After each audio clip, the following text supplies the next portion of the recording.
Now rocking with the hottest boxing podcast in the land with your host, Coach Malachi Williams. True.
Yeah. What's going on, family? It's that boy Coach Malachi in the building, man. Y'all know what time of TI is. Let me make sure that everybody can hear me. Okay, y'all can hear me. I gotta say show. You see what I'm saying? True Florida boy. I'm a true Florida boy now. You know, you don't get no more Florida than me. You know, no, I ain't gonna lie. It's a motherfucker that's really Florida. No, it's a motherfucker that's really Florida. Like they rep this shit. You see what I'm saying? So you know. Anyway, but y'all get what I'm saying though. Country boy from Florida. See what I'm saying? T-Town. You know, the Bay Area.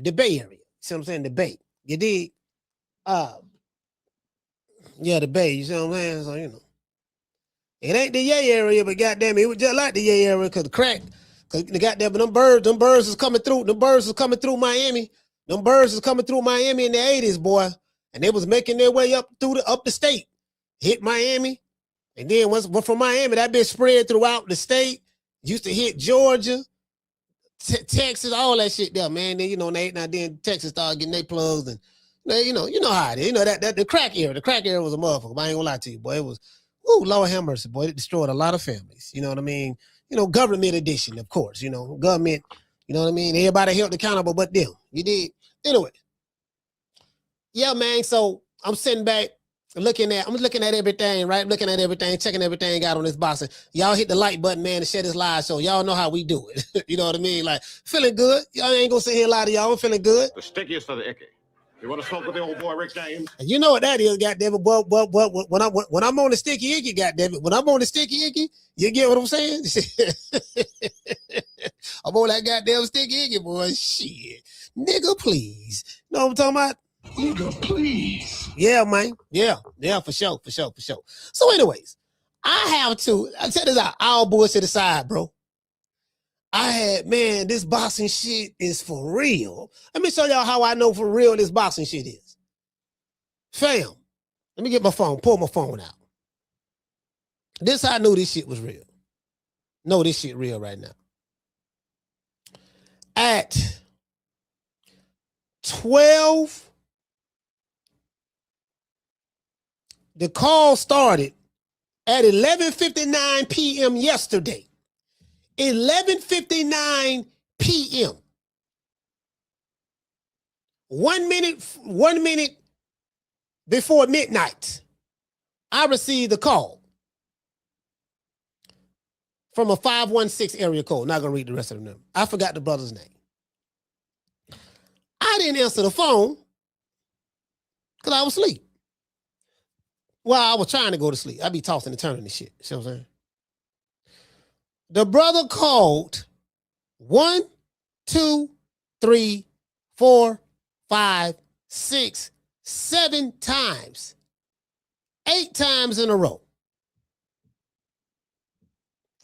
He called once at 11:59. He called once at 12:02. Another time at 12:03. Another time at 12:04. 12:05, 12:06, twice 12:07. Dead ass serious. And he was watching a replay of the Bill Haney interview that I done recently.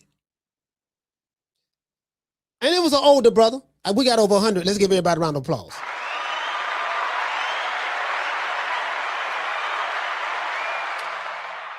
This happens all the time. This happens all the time. To be fair, this happens all the time.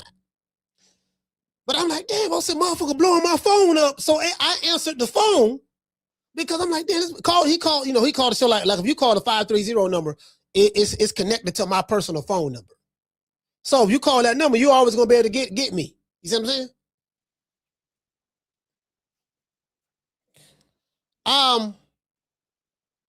I said, damn, what the fuck this, motherfucker calling me like this. Motherfucker might be somebody in the family. This motherfucker might be dying. This got to be a real emergency. Motherfucker calling you after 12 o'clock at night. I picked the phone up and shit. Says, call from, got the Google number. Hey, shout out to Steph. Call from such and such, such and such. I said, I know goddamn well nigga ain't calling me this time of motherfucking night. So I'm answering the phone because I'm finna cuss this nigga out. This nigga finna get cursed out. Nigga call me 12 o'clock at night, nigga, blowing my phone up. All that shit there, like this shit ain't, I say, call him. Where you calling from? He said, yeah, man, I say, call him, what's your name? Where you calling from? Yeah, man, my name's such and such, such and such.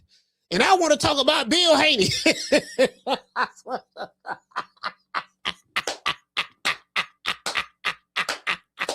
And I'm listening. He got the TV playing in the background.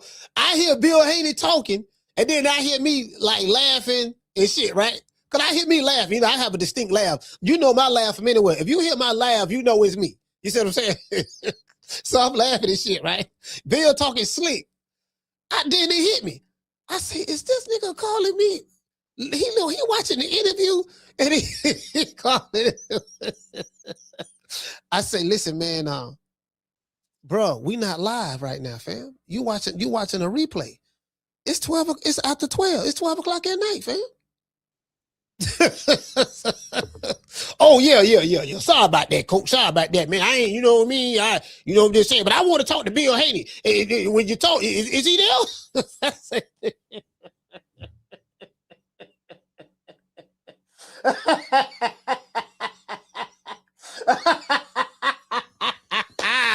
I swear to God, dog.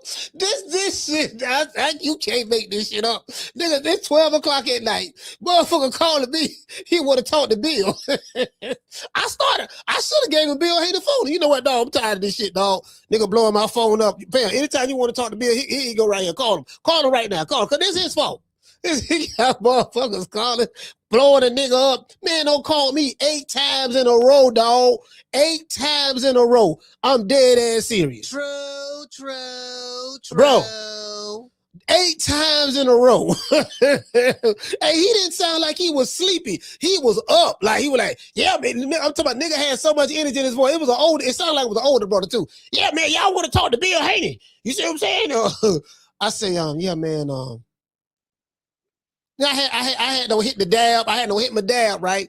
Cause I be having insomnia and shit. I had no hit. And I got this ADHD. I self-diagnosed myself. You know what I mean? And I suspect that I'm bipolar too. I haven't like pinned that down yet, but I figured out I do have it used to be ADD back in my day. So I figured out I diagnosed myself. I think I have ADHD, and I suspect I'm bipolar, but I'm not sure yet. It's a possibility. I could be, and I may not be. I'm not sure yet. True. Because I totally different on weed than I do off weed. When I'm not on weed, I'm as serious as cancer. Serious as a heart attack. You get what I'm saying? When I'm on weed, it's like, I feel good. You know what I mean? Yeah, man, what's happening, man? We do the show and shit, talk a little shit. You know what I mean? Talk some shit and laugh. You see what I'm saying? So I like me on weed better. I don't like me off weed. When I'm off weed, it's a total different person, bro. Like, I'm dead ass serious. That's why I say, you know what, dog? I might be bipolar too. See what I'm saying? So I got a lot going on. ADHD and bipolar. Yeah, and I'm sarcastic, slick talking, talk shit, cuss a nigga out. Call trolls, bluff. Anyway, that's either here nor there. Sorry about that. Y'all ain't mean it. Let's get into the show. Now, who will Deebo Devin Haney fight next after Keyshawn Davis, purse bid Fiasco, James J.J. Prince, and Keyshawn Davis exposed? Question mark. Boy, this is going to be a good show, man. Let's give everybody in the chat a round of applause. Yeah. Yeah, so that's a little bit enough about me. Cause this ain't about me. The show about y'all. Y'all are the people. We do this for the people, by the people, the people, because I come from the people. You see what I'm saying? So the show about y'all, it ain't about me. See what I'm saying? Not enough of that. But the brother who called me 8 times last night, fam, the show, when I drop the phone lines, you can call back. Again, I'm matter of fact, what I'm gonna do, I'm gonna call Bill. I don't know if he's gonna be available yet, but I'm gonna call him. I think Bill back on the West Coast right now. The nigga got houses everywhere. They got a house in Vegas. I heard they got a spot in LA somewhere. I'm not sure about that. I know they got a spot in Miami. Deebo Devin down in Miami right now in 305. You know what I mean? He down there right now. I'm telling you, I know where he at. And I'm gonna tell you something, boy. Listen, Miami, the traffic is so bad in Miami, dog, especially downtown Miami. So, a lot of the honey dips down there. You're gonna see a lot of the BBL mafia gonna be there because they tricking, they trying to get a little something.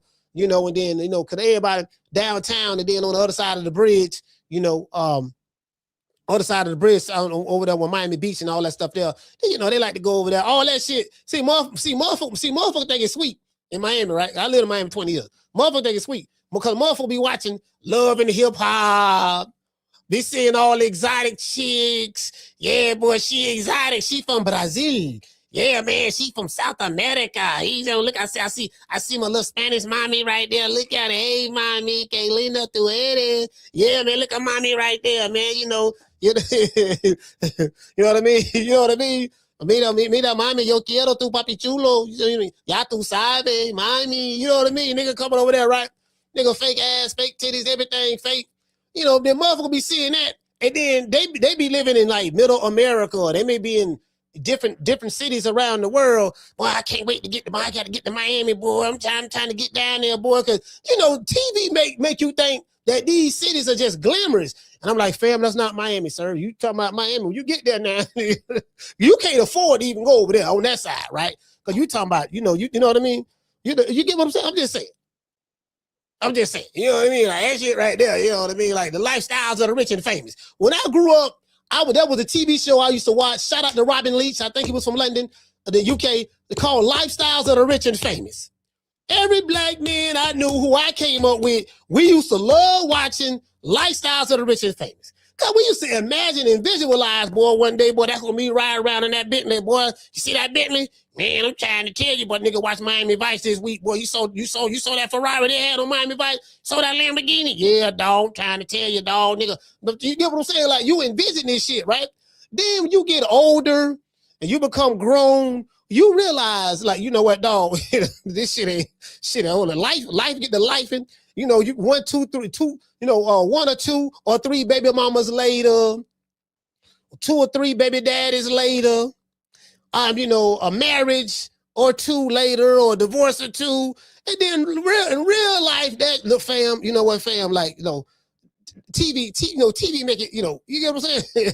And then these jitterbugs who coming up in the Gen Z era, because in their mind, yeah, I'm finna go do this because they watching a motherfucker on Instagram right now. And it look like this motherfucker got it all together. Oh, shit, every time you see him, you go in her videos, yeah, man, she got a Birkin bag. She getting out of a luxury car. Yeah, I saw her on South Beach. She just walking around. She doing it. And I'm like, okay, what she do for a living? Because I live in the real world. I'm like, what she do for a living? I'm pretty sure she ain't just walking around and just, you know what I mean? What she just walking around and just, what about bills? What about rent? What about mortgage? What about light bill? Car notes, she have me in there. Like, what's going on? You feel me? I be asking the real important questions. Because you got to have a plan. You got to know some shit. You better have some skills. And it ain't no shortcut to this shit. If it was a shortcut, trust me, I would have found it by now. It ain't none. I'm telling you. It ain't no shortcut, dog. Ain't nothing, you know what I mean? You got to know some shit, and it ain't what they glamorizing and showing you on TV. That's not really what it is. But I digress. Now that Devin Haney has officially been ducked by Keyshawn Davis, many fans are wondering what's next for Devin Haney. Haney last fought back in November 2025 in Riyadh, Saudi Arabia, against Brian Norman Jr., the champ at that time, and he was knocking mofos out at that time. So it's also when you fought him. It's who you fought when you fought him.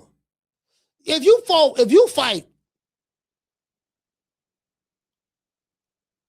a fighter with a name,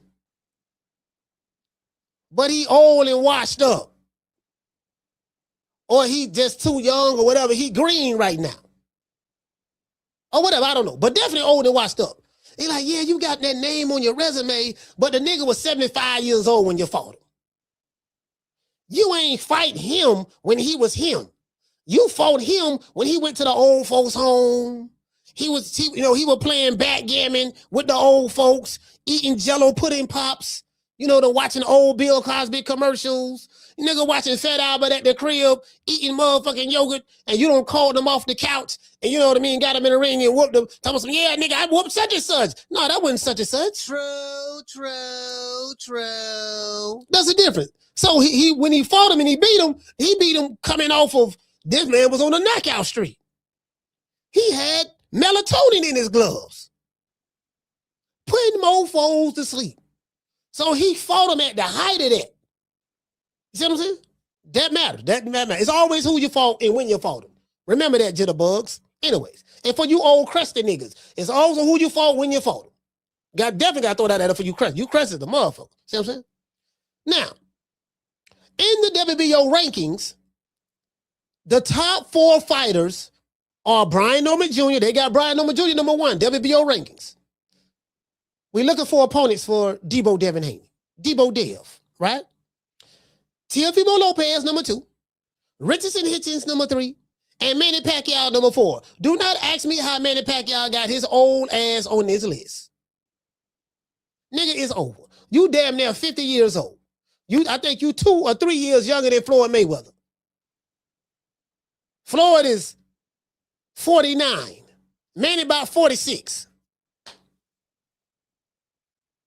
He's a 70s baby. Generation X. Why in the hell, or why in the world is Manny Pacquiao on the WBO rankings ranked number 4? I have no idea. True. Nigga, 75 years old. Now, I do have an idea. We know how he got on there. We know this. You know what I mean? It's Manny Pacquiao, living legend. That living legend shit has been dead a long time ago. Manny Pacquiao is a living legend. But let the legend be that. Why the hell do you have him on the rank number 4? He had no business fighting Mario Barrios, to be honest with you. Oh, that's crazy, bro. That's crazy. Nigga, I'm like, goddamn, you were better off having me on there. Speaking to me. I'm making a strong case for myself. Since Deebo Devin Haney is having problems finding an opponent, and people are actively ducking him, the list, there's some names that we had to remove from the list, right? So, Shakur Stevenson has been removed from the list. Scratch him off the list. He removed himself, really. His little brother, Keyshawn Davis, he removed himself from the list like in a magnificent, and boy, I'm talking about the way he did it. Boy, he did it in front of the whole world. Not the world. He put it in the whole world to see. Okay, we scratch him off the list, right? You know what I'm saying with that? I had Rolly Romero on there, but Rolly, that shit can't work out. They talk about nigga try to tell me, right? Nigga from Virginia. I'm not even gonna say from Virginia. Keyshawn Davis fan. Yeah, man, but shit, you talking about doggone Keyshawn Duck. Yeah, what about when David Duck Rolly? I said, this what y'all running with now? Y'all finna run with this one? Oh, okay, cool. Y'all finna pivot to this. This called deflection. Okay, so yeah, he ducked Rolly. I say, sir, how did he duck Rolly? Yeah, he turned down the contract. They offered him, Rolly offered him 50%, and he turned it down and ducked Rolly for 50%. I say, it was so easy. It was the easiest breaking nigga off something that I've done in the history of breaking a nigga off something, right? I say, 50% of what, sir?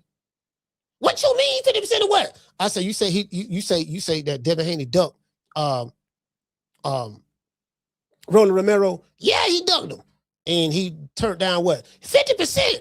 Okay. And I say 50% of what?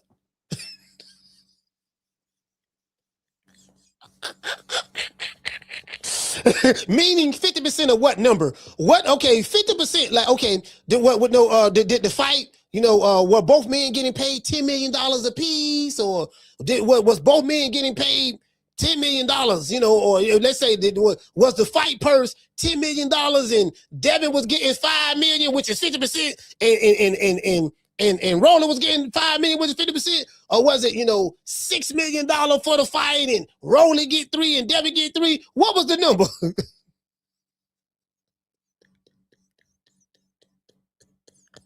Yeah, well, shit, it don't matter what the number is. He turned down 50%. True. Nigga ain't had no answers. Then he turned around and told me it don't matter what the number is. I said, okay, all right.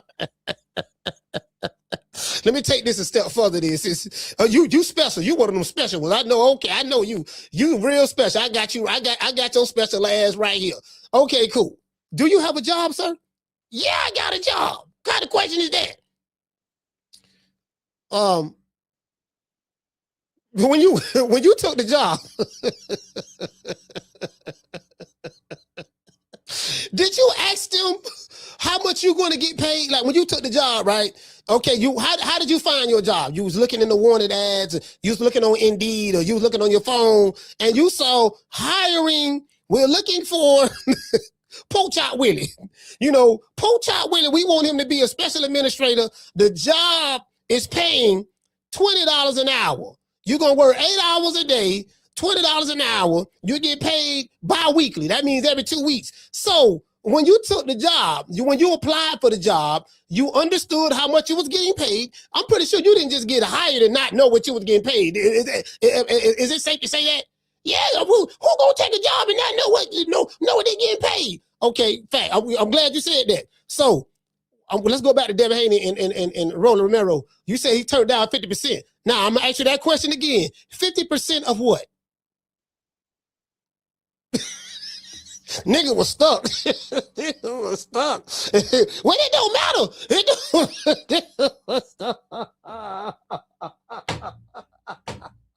The nigga dumb. I say, okay, you got it, big dog. Big dog, you got it. You got it, big dog. Big dog, you got it, big dog. You got it, fam. You got it, fam. I don't want no smoke. You got it. You got it, fam. You got it. You got it, brother. You got it. If that's what you, nigga, he say, nigga, you meat riding. You meat riding. I say, sir, I hear what you're saying, sir. That's fine. Again, I'm gonna ask you again, sir. Okay, you say I'm meat riding. That's fine, sir. You okay, sir? Let me ask you this again. 50% of what number did Devin Haney duck? That's all I'm asking. Well, I don't know what the money was, but bro, Al Heyman had to structure the deal. Nobody was getting no guarantee. Everything was going to be on the back end.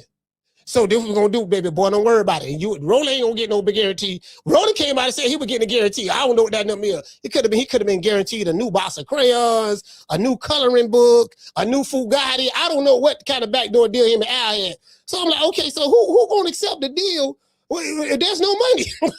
Yeah, dog, don't worry about the money, dog. What we going to do, dog, this sign right here, y'all going to fight. You going to get 50% of all the pay-per-view revenue.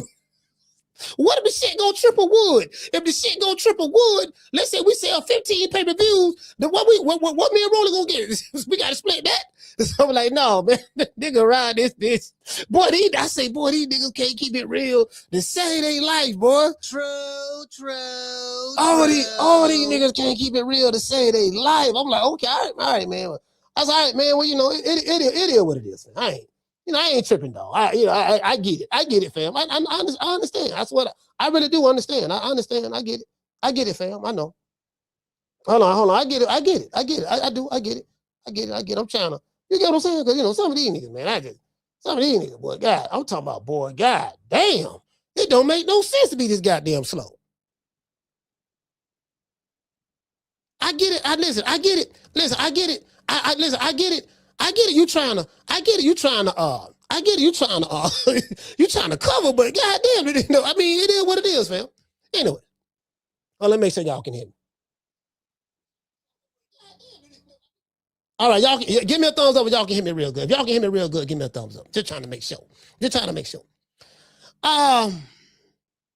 As I said before, they got Manny Pacquiao ranked number 4 in the WBO rankings. You can't make this shit up. Now, Devin Haney can also get a fight, have a unification match with Liam Paro of Australia. Also, we got Tiger Johnson. Tiger Johnson just dropped a new hot video not too long ago, disrespecting Deebo, calling him out. Tiger said he want all the smoke. Tiger Johnson said that. Now, Tiger ain't got no belt. He ain't really got nothing to offer. But he's a hungry young prospect. And with that fight, the Haney's, Devin Haney, and Tiger got history. Really, the Haneys. Bill Haney, Devin Haney, and Sean Haney.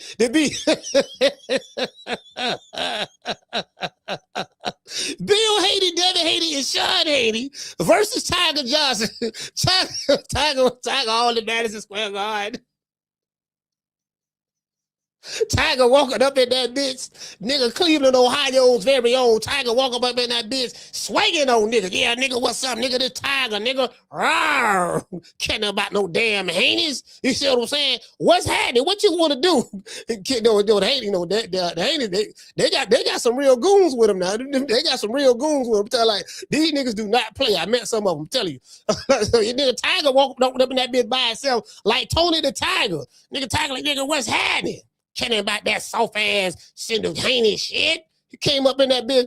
The next day, you know, we saw what happened. It was a couple of skirmishes. You know, we saw Tiger swung at one. Tiger swung at one. I know the dude he swung on to. He swung at one cat. And boy, it was like some bumblebees over his ass. It was like 10 niggas over his ass. Like, shoot. You see what I'm saying? You know what I mean? Because they gonna protect the bag at all costs. Nigga try to swing on. You get what I'm saying? Tell you, boy. Then we saw another skirmish. Tiger over there by the door. Next thing you know, Bill over there. I don't know what happened. They say Dale was over there. They showed Dale trying to get up out of there. You see what I'm saying? Bill, we saw Bill was in the skirmish. I don't know what happened to Bill. Then Tiger. Then they showed the video. Tiger like this here. You know what I mean? Because I guess he had about 20 niggas on his ass. They say Tiger had no walked over there. So like the Haney entourage, what's a nigga, what's up? This Tiger. Hey, go me, nigga. Hey, go me. What's up? Then they say Tiger then ran over there. Tiger said, I don't know what happened, man. They just jumped me for no reason.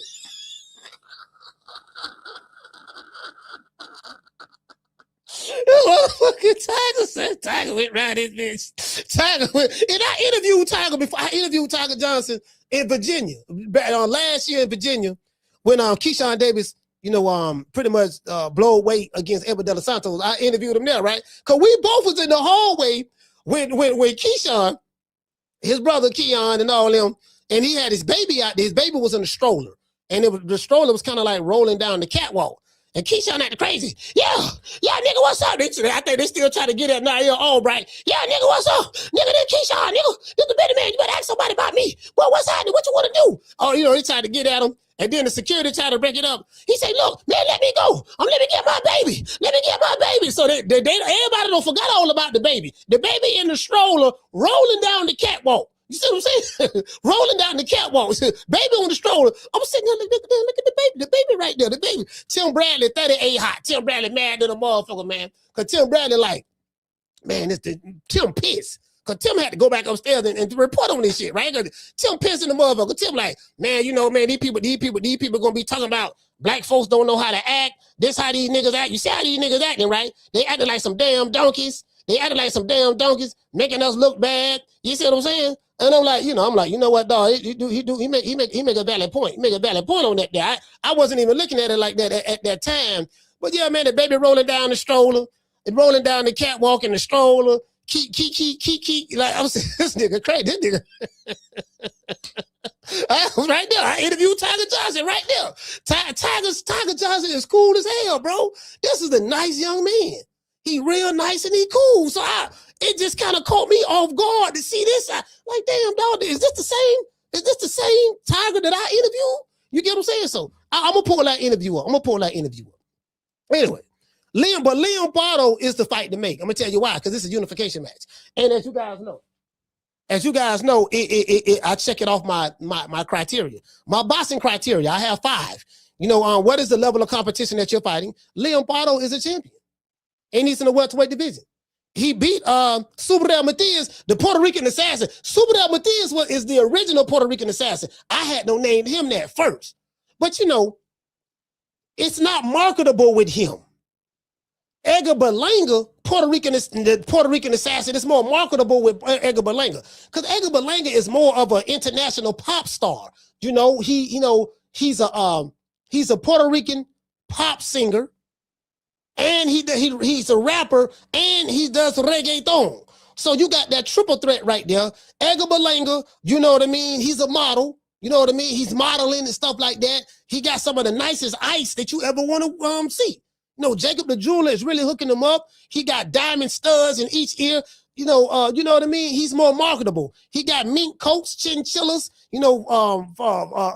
chinchilla hats. He's riding around in the most elegant cars, getting out of Rolls Royces, Bentleys, jumping out in the projects, inspiring the kids in Brooklyn. True. Yeah. True. So the Puerto Rican assassin, it fits Edgar Berlanga more than Subadel Matias. So Subadel, we took that from you. You know what I mean? Yeah, you know what I mean? So Liam Paro beat him. He beat that guy. The guy that a lot of people at 140 did not want to fight. He beat that guy. So Devin Haney can make that fight happen, and I got some reports on that. I'm gonna show it. If Devin Haney can make that fight happen, that's a unification match. That is level of competition. How many top 10 fighters have you fought? That's a top 10 fighter in the welterweight division, and he's a champion, right? And he beat somebody to get that belt. So there you go, right there. How many career-defining fights? That would be a career-defining fight because of what's on the line for the fight. If Devin Haney lose, that'll be a big fight for Liam Paro. And if Devin Haney wins, that'll be a big fight for Devin Haney. Now, of course, don't nobody over here really know who he is, so I get that as well. But it doesn't change the facts that he's a high level of competition. Do I think he can beat Devin Haney? No. I don't think he stands a snowball chance in hell. But that's neither here nor there. He tried to fight the killers, the so-called killers of the division, but the killer ducked. The killer ducked. Now I'm seeing the killer circling back, talking about, yeah, dog, I want 40%. 40% of what? True. Yeah, dog, they got to be 60-40. They got to be 60-40. I 60-40 split. I'm like, fam, why are you, let's see, listen. These niggas is slow. I really believe they slow now. I really believe they remedial. Why are you trying to reach out to Devin Haney to tell him you want a 60-40 split when your promotional company that you're assigned to, they are the ones who you was negotiating the deal with? You need to talk to them. You're not getting paid from DHP Promotions. You're getting paid from Top Rank. Why are you deflecting from Top Rank? Talking about some, I want 40%. Why are you asking him? He's not putting the money up. The good white folks at Top Rank is putting the money up. True. Do you remember? You was negotiating with them, Top Rank. They offer you $3 million. You turned it down. You gave them good white folks your ass to kiss. Gave them your black ass to kiss. You was showing your ass. You build the ass. So-called Deebo. Don't pick on the Hispanic fighters. Pick on me. Yeah, that nigga. Then you went to purse bid. You before the purse bid started, you shot a video. Look, Bill Haney, old head. Stop DMing me. Don't give me no mentions. I asked for no mentions. This is how you're working in there. No mentions. Don't mention me. I didn't ask for you to mention me. That's what you were saying. I already know what's going to happen. I talk to the people, your bosses. I already know what's going to happen in the purse bid because I talk to the people. I am involved in it. You're involved in it. You admitted that. Okay, cool. We're going to hold you to that. Then when you go to purse bid, and then you find out the money really ain't short. It's short. It's shorter than the offer from Top Rank, but it's more than what you ever made. Beggars can't be choosers. Y'all talk about this Floyd Mayweather shit, but you ain't even willing to do what Floyd Mayweather did in order to become Money Mayweather.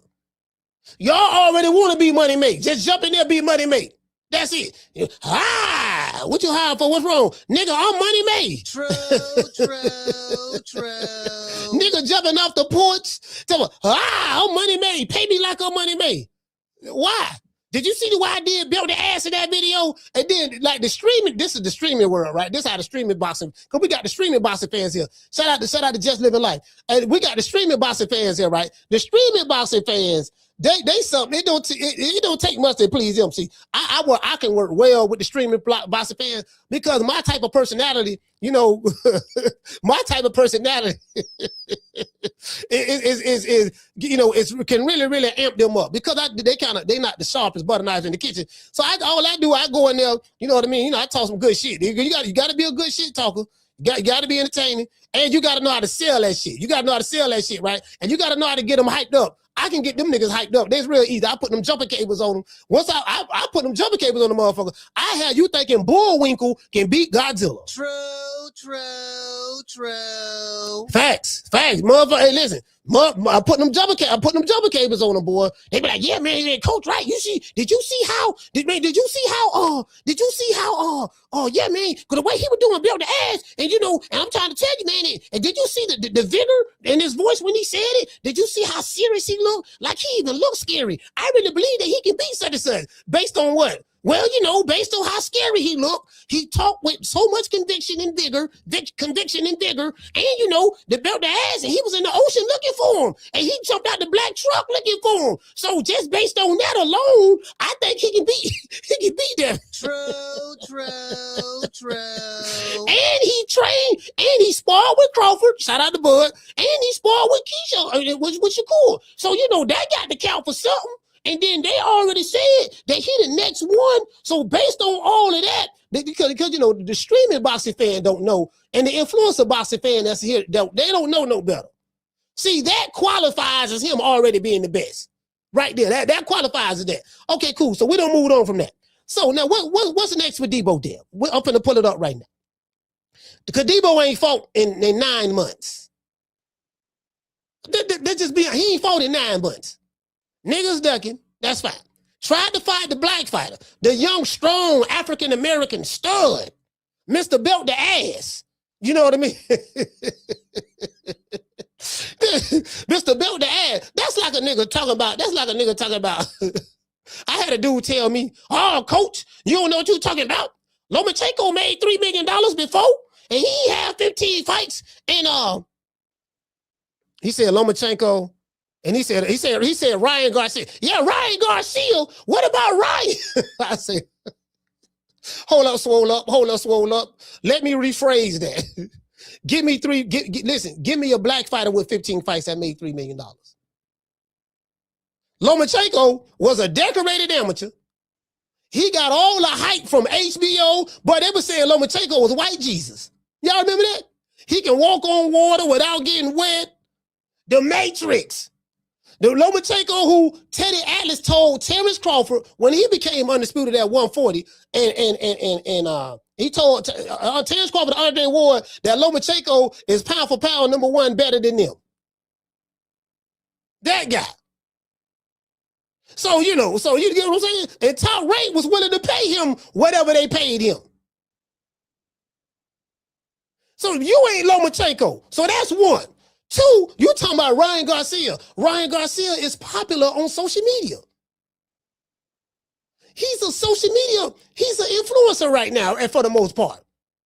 He do body shot challenges. You don't even have Ryan Garcia have his own fan base. Teenage girls and teenage boys who like him. Ryan Garcia look like he could be a part of a pop band, a new pop band or something. A new boy band, a boy band. He look like a boy band icon or something. So you can't even bring them two up. Show me a motherfucker who look like you with 15 fights getting $3 million. Nigga. True. And he fought Gary Russell. He fought Gary Russell. He beat Gary Russell. I think he dropped him one time or something like that. Look at all the top dudes he fought. He fought other champions and shit. Like literally. Not saying that, but Top Rank was willing to pay him that. Like you can't be a $5 ass nigga. And I'm also, you know what, dog? You's a $5 an hour ass nigga. But you know what I'm gonna do? I'm gonna give you $15 an hour. That's 3 times more than what you ever made. Man, them peanuts. Okay, so your next fight, guess what you're gonna fight for your next fight?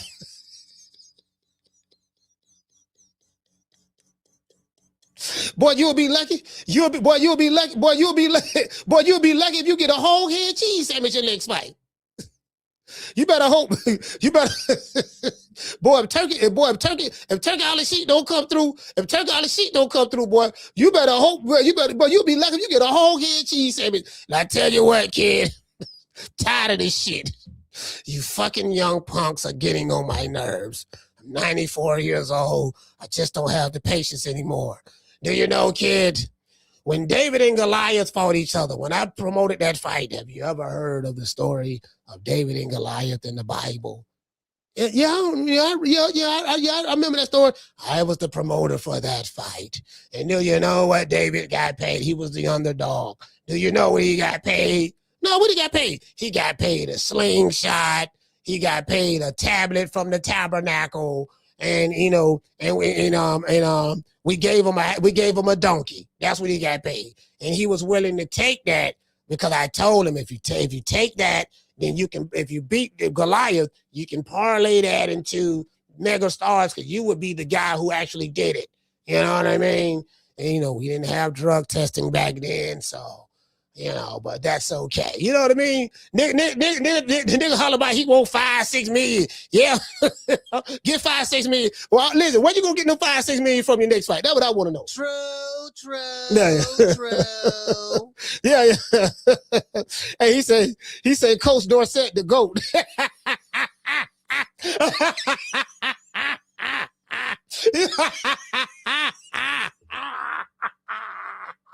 The go to what? True. The go to what, sir? You say the goat. He the goat. What is he the goat of? Please help me. Please help me understand. What is he the goat of? Is he the goat? Is he the goat of? Yeah. Now what we got to do? Hold on now. She Brian Norman Jr. Man, you know Brian Norman. You try to tell me that.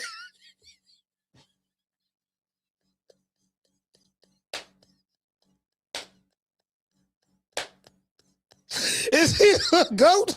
Is he the GOAT of now you know now Brian Norman Jr. She Bill trying to tell y'all that you know what I mean? You feel me? Like you can't they spread false narrative, now Brian Norman got paid. Nigga pocket watching. Y'all be talking about y'all don't like niggas pocket watching. Then when Keyshawn Davis coach pocket watch, y'all ain't got nothing to say. Y'all be picking and choosing when y'all want to talk about a nigga pocket watching. I tell you what, today is Tuesday. Today is pocket watching Tuesdays. We watch pockets on Tuesdays. You see what I'm saying? We pocket watching today. You can believe that. So what is he to go to? Please help me understand. I'm trying to figure out. I'm trying to figure out what is he to go to? Please help me. Help me understand. I ain't got but a GED. That's another word that's overly used. GOAT. So let's write that word down. It's 3 words that's overly used in boxing. Okay, let's see. Okay, we got hold on. What I wrote it down. Yeah, superstar, face of boxing, and GOAT.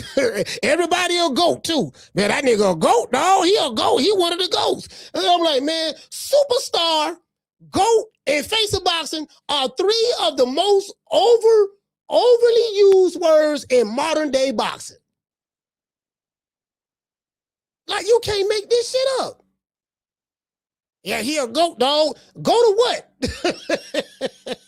What is he the GOAT of, sir? I'm trying, please help me out. I'm trying to figure it out. Just help me out, because I want to be able to understand it a lot more. I ain't got an education. I got an education. My education did not allow me to, you get what I'm saying? I'm trying to figure that part out. I'm trying to figure this. Hey, what you say? You say it's Wednesday? Oh, it is? Oh. You sure it's Wednesday? Let me see. Yeah, it is Wednesday.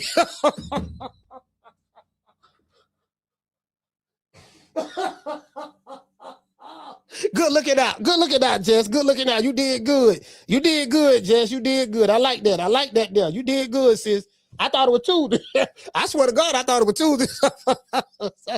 I forgot the garbage. You know what? You're right about the day. It is Wednesday, because the garbage in my community comes on Tuesdays and Thursdays. The garbage man did pick the garbage up yesterday. You're right about that, sis. My bad. My bad. You're right. I was wrong. I was wrong. To this day. I was wrong, sis. I forgot the garbage man. The garbage man came yesterday. The garbage man came yesterday. You get what I'm saying? So that is true. My bad. My bad. Good looking out. Anyways, now, as I said before, the WBO rankings, we know what time of TI is. Now, the fact that Deebo Devin Haney has been dubbed by the so-called businessman is still shocking me. However, it's still shocking to me. But I digress. In other news, the WBO president, Gustavo exposed the lie by J Prince, J Prince and Mr. Keyshawn Davis. I'm going to break that down right now, because I showed it yesterday, but I want to go back and do a little follow-up on it and say, no, this is what it is right here. Because I had somebody, shout out to my brother Big C from Norfolk, Virginia. Big C was trying to, Big C all in the comment section. Yeah, dog, trying to tell you, coach, no, fuck that. See what I'm saying? Why Devin ain't do this? Why Devin could have gave, why if he was a real promoter, why DHP ain't bid on the purse bid? I'm like, man, look, man, you deflecting. You talking about DHP bid on the purse bid, all that there. All that's irrelevant. Keyshawn was negotiating with his promoter. That's well known. That's been put out by Mike Coppinger, the Gustavo of the president of the WBO. He said all this. You gonna ignore all of that? Yeah, dog. I don't know about all that. But what about why they didn't do? Look, man. Instead of just saying, yeah, he ducked, dog. He ducked. I heard this. I know I heard to say that. The nigga ducked. Because had Devin Haney, had the roles been reversed, you would be saying something totally different, my brother. I know that and you know that. You see what I'm saying? So, it is what it is. It is what I ain't tripping. Anyway. Let's continue. Now, as I said before, hold on, let's see what's up. So Bill Haney revealed this on X, that J Prince and Keyshawn Davis have been exposed. Bill Haney says, and I quote, I just spoke to the World Boxing Organization, President Gustavo, and he told me that Keyshawn Davis and J Prince called him and set this whole thing up. Meaning that, you remember when Keyshawn said, oh man, shoot, but somebody must really love me. Somebody must really love me, because I just woke up one day. I ain't even been a champion at 140 yet. I had one fight at 140 or whatever the case may be, and I just woke up one day and I was just mysteriously a welterweight, and I'm ranked #1. Man, I'm talking about, man. So he said all that, right? Now, of course, I knew the nigga was lying when he said it, because I said on the show, I said there's no way that a fighter is going to be moved up from one division to another division and he don't know nothing about it. You would have to ask to be moved up. Nobody just going to magically move you up without you knowing. You have to be, hey, dog, check this out, baby boy. Hey, look here, dog. You dog. Now we got a call from Hoghead Cheese. Hoghead Cheese say that you moving up. We need to hear what you got to say. Are you moving up? You got to file paperwork or something, or what to let them know. Y'all moving on up, dog. I'm moving on up like George and Wheezy on the east side of town. You get what I'm saying? But you get what? Fuck what Bill Haney say. We're going to listen to what the good white man Gustavo have to say. True. We're going to listen. We're going to listen to what the good white man Gustavo have to say, right? Because that's more credible. So that story about the kid not knowing that he was getting, that he was gonna he didn't know what he was getting into. Yeah, he didn't know what he was getting into, dog. His manager made some moves behind his back. No. I'm finna body you niggas today. I'm finna body you. Please call the show when I drop these phone lines. Boy, I am finna body you niggas today, boy. Lord have mercy. Because y'all slow. You are slow. I'm talking about SLD slow. You SLD slow. You can't make this up. True. Anyways. Don't get mad at me. Get mad at Gustavo. Take that with Gustavo, right? Let's look at the interview to get a better understanding of what lies were told by Jay Prince and Keyshawn Mr. Deven Davis, and the lies that's being told right now by his supporters. Let's give everybody a round of applause.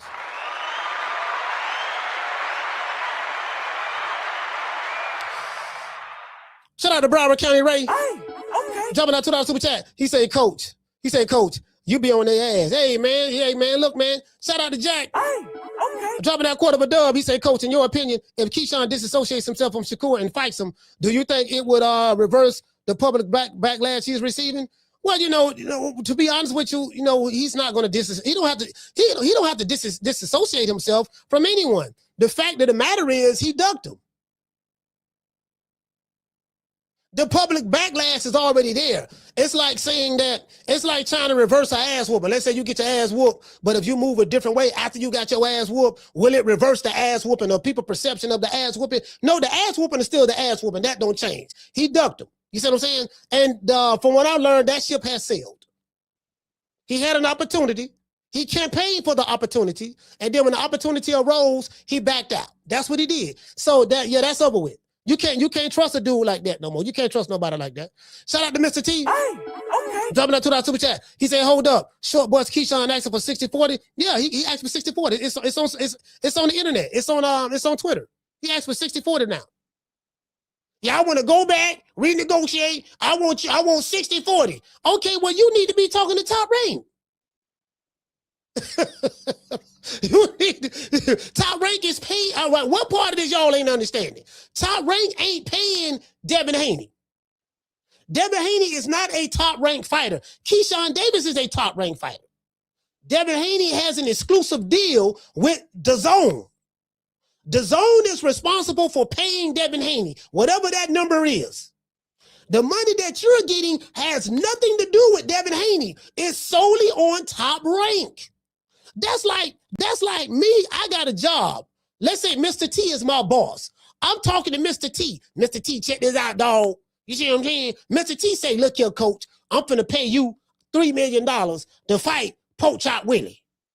I'm talking to Pork Chop, man. I don't like, man. Look here, man, Mr. T, man. I don't like them $3 million, dog. I want to take it to a purse bid to see if there's any other bosses out there who gonna win the rights of this fight with me and Pork Chop Willie and willing to pay me more on the middle to pay me more because they're gonna be a big money.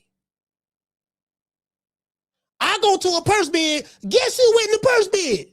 The Mr. T, the same promotional entity that I'm signed to that I turned down the $3 million for. They won the purse bid for $8.5 million. 75% of that is 6.3 or some of that sort. Go to Devin Haney. 25% of that is 2.1. That go to you.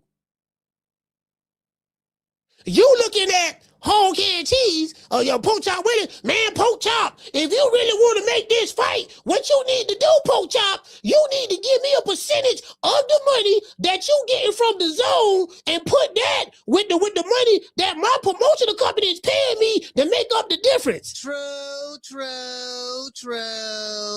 I said, damn, these niggas can't be that slow. And then I remember that sister, Jada the boxer from Norfolk, Virginia, who said, when you think of, now, let me tell you something now, Keyshawn,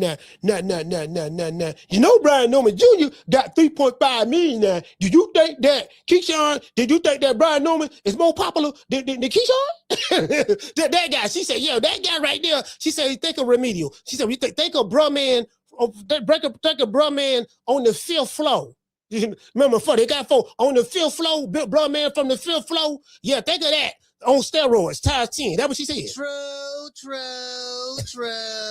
Then it hit me. I said, yeah, she might be right. Shout out to Purpose Over Everything. Hey, okay. Dropping that $2 super chat. He was trying to get that payday, then walk away. How?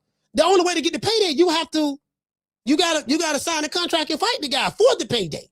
You can't get the payday without fighting. You can't get the payday without signing the contract. That's how it goes. So that don't even make no sense, my brother. Shout out to Mr. T. Hey, okay. Dropping that $2 super chat. He said Bubba Gump is the GOAT. Y'all can't be talking about the coach. Don't talk about him like, don't do that. Don't do the man like that. Cause I don't, that's what the people from Virginia is saying. I ain't saying that. What the people from Virginia saying. I'm just regurgitating what they say. Anyway, shout out to Mr. T. Hey, okay. Dropping that quarter of a dub. He say Short Boy's Key and Bubba. He say Bubba Gump Dorset. He say set the star in the new Dumb and Dumber reboot. Man, hey, look here, man. It is what it is, man. Y'all know what time of T.I. is. You got chain for fire? Huh? You got some chain for fire? You got chain for fire? Got it. Chain me All right. Man, get my fire on me. All right, bro. Man, get my fire on me.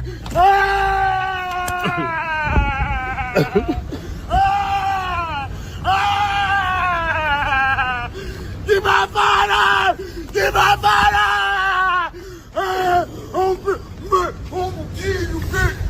Get my motherfucking fire out, man. Man, stop playing me, man. Get my fire out. I'm gonna tell you got it fired on. I'm gonna tell you got it fired on. Oh, I gotta show y'all this. I gotta show y'all this because I want nobody thinking I'm making this shit up. I'm finna show y'all. I'm finna show y'all the WBO rankings right now. Shout out to Ramon. Hey, okay. We're dropping that half for damn dub on your boy. Hey, Leroy. Super chat received. Playtime's over, boy. Ramon said when Floyd fought Oscar, he took every stipulation possible to make the fight. Facts. And I think Floyd had like 35. He had like 36 or 37 professional fights at that time. Somewhere up in there. I could be wrong about that number, but I want to say he had about that at that time. Floyd was already established. These dudes, they ain't even established yet. You established on Twitter. You got the stamp of approval from the millennials that retired. You got to play big brother. Yeah, you know what I mean? So you got stamped by that, but outside of that, that's it. He said, but these fake Avengers make every excuse to duck a mofo. He said, and these new legends condone it. Man, look at these, bro, listen. That's the most disheartening part of everything. You dig? Down from the bar, there's a platform stage. People pimping, sharp as razor blades. Nigga say he the GOAT. Yeah, he the GOAT. Go to what?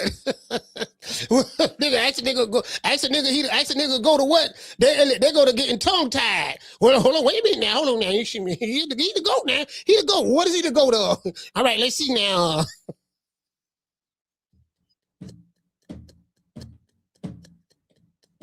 Motherfucker go to get it tongue tied when you ask him what he to go to. Hey, shout out to Wax It. Hey, okay. For dropping that. Bam, dub on your boy. Hey, Leroy. Super chat received. No. Playtime's over, boy. He said, Coach, should Devin consider fighting Shakur at 144 with the rehydration clause or just move on? Move on, just move on. Shakur don't want to fight nobody. Just move on. I wouldn't even mention that nigga name no more. He ain't let him do what he gonna do.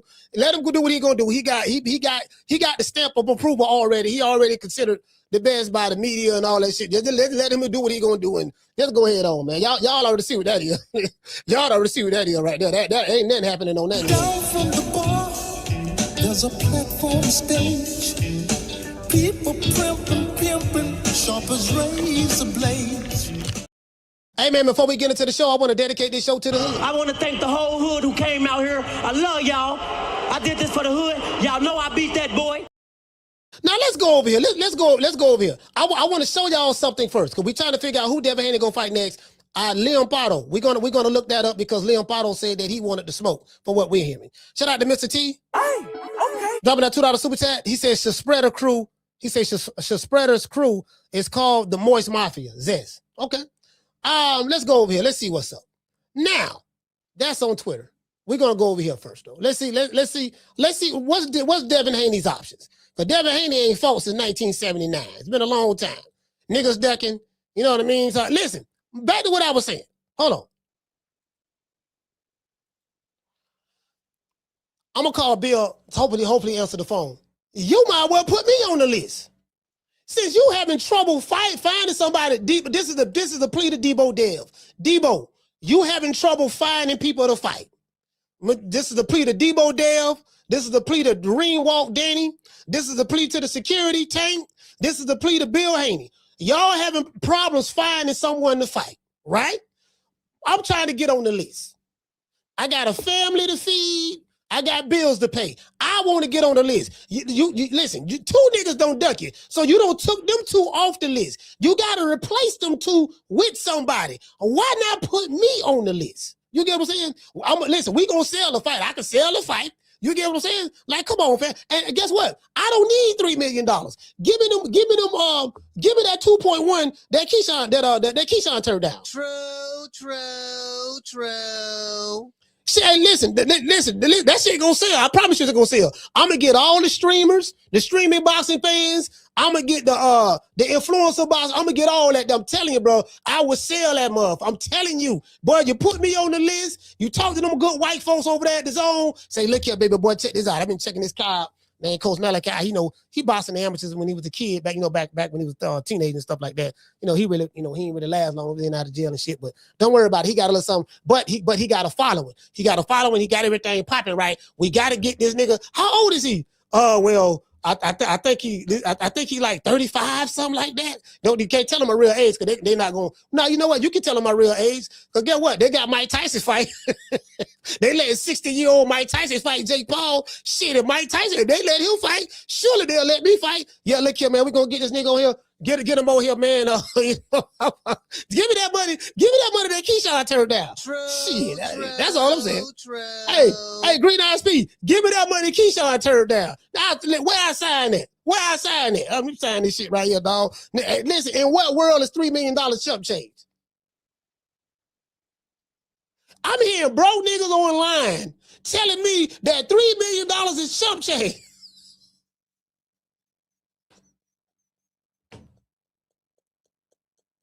Only on social media, and this is broke nigga logic. Broke nigga, this is Wakanda nigga logic. Like, bro, like, in what world is $3 million chump change? When the most you ever made is $1 million.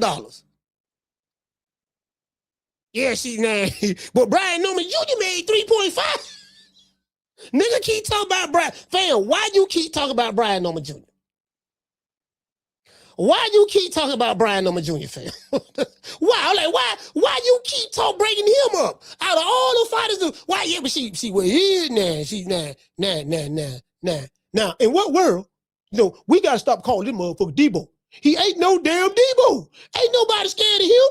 You see what I'm saying? You gotta stop calling him Deebo. I said, well, I want to stop calling him Deebo, but I can't stop calling him Deebo because he got motherfuckers scared to step in the ring with him. Niggas talking about catch weights, rehydration clauses. Your baby mama can't come to the fight. You can't see your kid the week of the fight. You gotta run 5 miles the day of the fight. Oh, let's see. You gotta have on a weighted vest, 25-pound weighted vest, or the day of the fight. Like, you got one nigga, they saying he the best thing since whole game cheese. He want all kind of stipulations.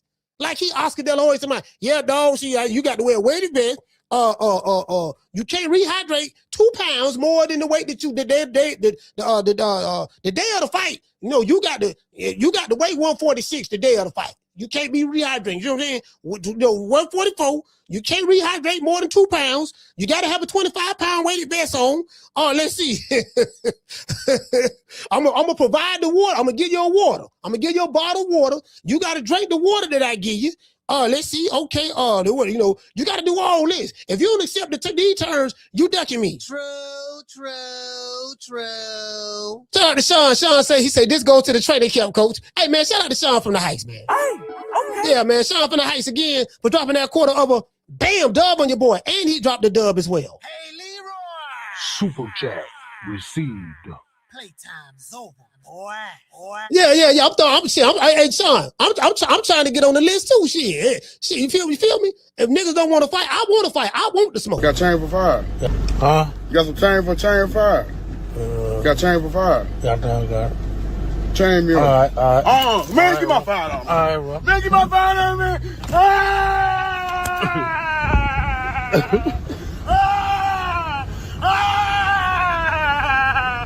Get my fire! Get my fire! Get my motherfucking fire out, man. Man, stop playing me, man.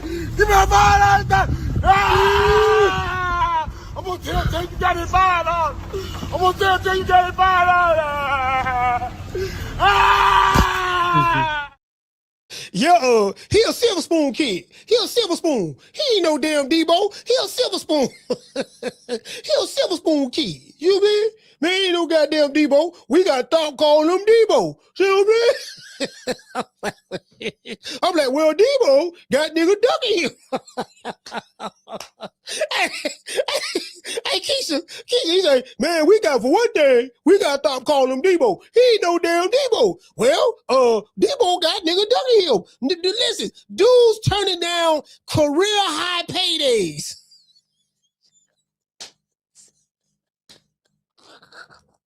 Niggas turning down career high payday.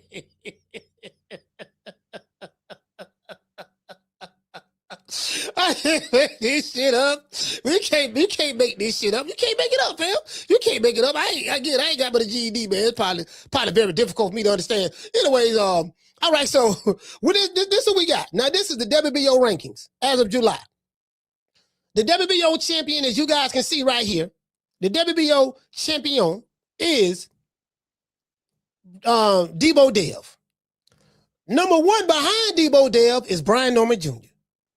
But he won't be mandated to fight Devin Haney. I think Gustavo spoke about that already on Cigar Talk. Number two, we got Teofimo Lopez. Well, Teofimo is fighting Rolly Romero, right, for his belt. Number three, we got Richardson Hitchins. Okay, that's Shakur Stevenson's other brother, Richardson Hitchins, right? Okay, we got him over there. I don't know what's going on with that over there. I know he just had a fight. It wasn't all that, you know. It wasn't all that. That shit was mid at best, bro. And then we got old ass Manny Pacquiao. Shout out to Manny Pacquiao. Shout out to the Philippines. We got Manny Pacquiao here. Somebody please explain to me in 2026 why Manny Pacquiao name is there. Anybody? You got Manny Pacquiao ranked number 4. How in the hell? Why in the hell? Because I know how. We know how. We know the how. But why in the hell? How do you justify Manny Pacquiao being ranked number 4? Number 5, we have Arnold Barbosa Jr. He's the WBO Global Champion. We have Rohan Polanco, the Dominican brother. Number 7, they moved Keyshawn all the way down number 7. Scratch him off the list. He don't want no smoke. Number 8, Alexis Rocha. Number 9, Delonte Johnson. He is the NABO WBO champ. And number 10, Patty Donovan. As you can see, it ain't nothing here. Now, let's go down a little bit more. The WBA champ is Rolly Romero, Mr. Crayon Eater and Fugatti driving himself. We have the IBF champ, Liam Paro. And then we got the WBC guy, Ryan Garcia. Well, Ryan Garcia is fighting Conor Benn. Rolly Romero is fighting Teofimo Lopez. Liam Paro is available. Let's go over here to what the WBO is saying. Hold on. Let's go over here.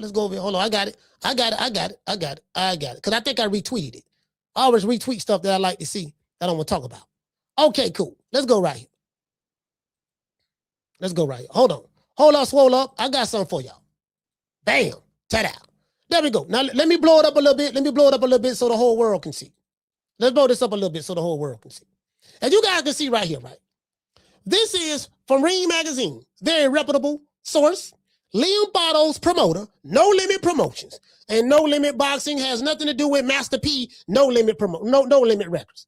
This ain't, well, I ain't gonna lie. Well, I'm gonna be, hey. All jokes aside, I'm dead ass serious. Bro, when I saw No Limit Boxing, you know, because I'm old school, I came up in the Master P era. You know, I thought about, I said, damn, Master P got a promotional company? God damn, I didn't know he had a promotional company in boxing. I'm thinking it's Master P. Come to find out, there's another No Limit that ain't got nothing to do with Master P. To this day. So, you know, I just want to give y'all the backstory on that. I really thought that was Master P, but it's not Master P. It says right here, Liam Paro's promoter, No Limit Boxing, have reportedly opened discussions for IBF welterweight champion Paro to face WBO champ Devin Haney in a unification match. Now, I like Liam Paro. I like him. I like Liam Paro. As you can see, you know what I mean? Liam Paro right there, he's a certified killer from Australia. This is a certified killer. Haney and Paro reportedly are in talks for welterweight unification. Now, this is what I'm talking about. Why is this what I'm talking about? Because it goes back to what? It goes back to the boxing criteria. Level of competition. Liam Paro was a champion in your weight division. Check. How many top 10 fighters have you fought? Liam Paro is a top 10 fighter. That's a champion. Check. How many career-defining fights have you had? Liam Paro and Devin Haney. This is a career-defining fight for both of these guys. Why do I say that? Because it's a unification match. The winner will pick up another belt, aka another Infinity Stone. Check. And number 5, did you fight the best in the division? Well, Liam Paro and Devin Haney is considered 2 of the best in the division because they are the 2 champions in the division. Now, we do know there's levels to champions, but it is what it is. It's a high-risk fight. What do you think Liam Paro is going to win, or what do you think Devin Haney going to win? Or what do you think Liam Paro don't stand a snowball chance in hell? That's irrelevant. He's a champion. He got a belt. You need to get that belt. If he got a belt, go get that belt. See what I'm saying? That's the reality of the situation. You dig? So let's go over here. Hold on. Let's go over here. It's something else. It's something else I got. So you got No Limit right there, right? No Limit. Something else I got. I got something else. Now let's go over here. Nigel of Cigar Talk did a good job on this interview. He did a good job.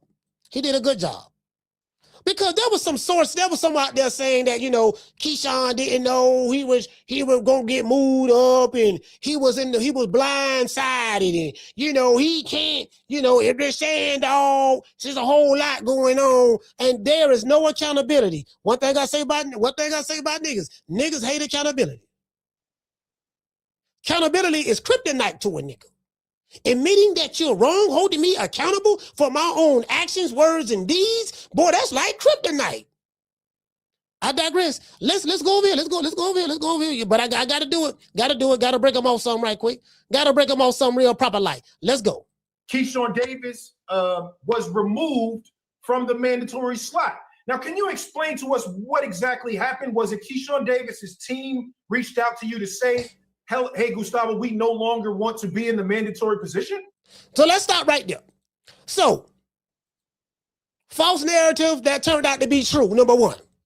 Well, Keyshawn, he had nothing to do with that. He backed away from that. It was the money, it was this and that, and he didn't know A, B, C, and D. Well, guess what? The good white man, Gustavo, finna bust this shit up. Real proper life. And he is the president of the WBO section body, and he is an attorney. He's a lawyer. He's not a YouTube attorney. He's not a coach that slash attorney. He ain't none of that. He's a real attorney who is the president of a sectional body, and he makes his money in the sport of boxing.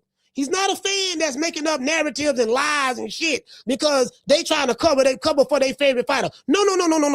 He don't have a dog in the race. Let's continue. We finna break it down like a 57 Chevy. Let's go. I digress. I received an email correspondence by Mr. Josh Duman, Keyshawn's attorney. Let's stop right there. I received an email from Mr. Josh Schumann, or whoever that is. Who is that? That's Keyshawn's attorney. Who does Keyshawn's attorney work for? He works for Keyshawn Davis. So does the attorney do things on his own? No. The attorney does what his client, Keyshawn Davis, tell him to do. So if the attorney does something, he does it at the direction of Keyshawn Davis. Y'all got that so far? Okay, cool. I'm finna break this down now. I know y'all kind of a little slow. Let's go. Confirming to the WBO, this email serves as notice to the WBO that Keyshawn Davis will not go forward with the terms of the bid based on not agreeing with the financial compensation to be distributed to him. Okay, let's stop right there. Let me break this down some more. So now there's the Keyshawn. I gotta say the Keyshawites. The Keyshawites are saying you know what? Should I say Keyshawites? No, I ain't gonna say that. I ain't gonna call them that. I'll find a nickname for Keyshawn. I gotta find the one for him. I already called him Kiki, but okay. We just gonna say Kiki. Now Kiki supporters are saying that yeah, man, but he ain't know nothing about the money. The money wasn't right. He knew what the money was gonna be. He said it in the video. I already know what the money gonna be. I talk to the people. I talk to your bosses. I'm talking to the people. I already know what's gonna happen in this first bid. Y'all remember that? When he was bucking his eyeballs like this, he was bucking his eyeballs. Remember that? Oh yeah, wait, now niggas explain that. He didn't like the money. So was Keyshawn, let me ask you this here. Was Keyshawn negotiating with Bill Haney to get more money? No. Why? Because the Haneys are not putting the money up for the fight. Keyshawn is signed to, who he signed to? Keyshawn is signed to Top Rank, and he's negotiating with his promoter, Top Rank. Everybody got that. So you can't get mad at Bill Haney or Coach Malachi, Shakur Stevenson, whoever. You can't get mad at nobody but yourself because you are being paid by your boss. Your boss is paying you. Okay, we got that. All right, cool. Let's go. Which is the 25% of the total bid, which was like $2,400,000 something, if I recall correctly. So he was not Keyshawn, and that's it. That's his personal decision. I may not agree with it, but I have to respect it. That's his decision as a fighter. He consults with his team, and I have to respect that. So he said that was Keyshawn's personal decision. Personal meaning him. He came to the conclusion, I'm going to decide to reject this. He is the one that's in control the whole time. Not Bill Haney, not Deebo Dev, not Hog Head Cheese, not Pork Chop Willie, not Shorty Big Nuts. The manager works for the fighter. Jay Prince do what his fighter tell him to do. The attorney works for the fighter. Keyshawn's attorney does what Keyshawn tells him to do. He knew what was going on the entire time, step by step. Let's continue. So he declined to go forward with the fight in accordance with the terms of the bid, because according to him, his split is not what he considered reflective of his market value. Okay, cool. He said, according to him, his split is not consistent with what he feels his market value is. Guess what? He knew what the split was going to be before the purse bid started. Bill Haney had already posted that, and they said he was capping. He said the split going to be 75-25, and everybody said Bill Haney was capping, and then Gustavo, the white man, that same white guy just showed y'all, put it out there that the purse bid split was going to be 75-25. Confirming everything Bill Haney said. That y'all said was cap. So he knew what the split was going to be. So if you are not happy with the split, you the one decided to go to purse bid. Knowing how much money you was going to get paid, because you said the day before or the week before, I already know about the purse bid. I already know who bidding on the fighting, how much it's going to be. I talk to the people who putting up the money. You not putting up the money, Bill. Do y'all remember that? Kiki said that you not putting up the money, Bill. I'm talking to the people who got the money. So when I hear a trainer say, well, what he got to do, if they were the Brian Newman made $3.5 million. And if the Haney really want to fight, they need to give up a percentage of the money that they get from the dough to make up the difference. I'm like, fam, you knew all this shit already what you was gonna get paid. You ain't got a leg to stand on, my nigga. Let's continue. No, I'm not finna rotisserize this nigga. And based on that email confirmation, we proceeded on making the announcement. And thereafter, that goes to the championship committee and the ratings committee, and he was demoted in the ratings.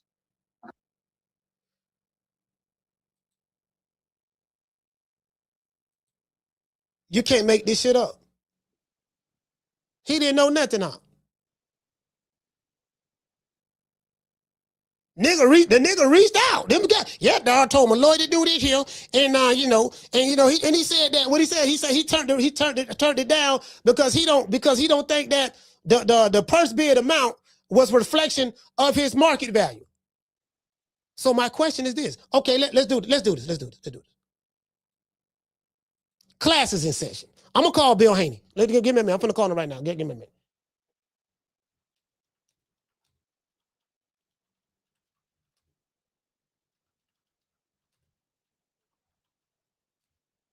Hold on.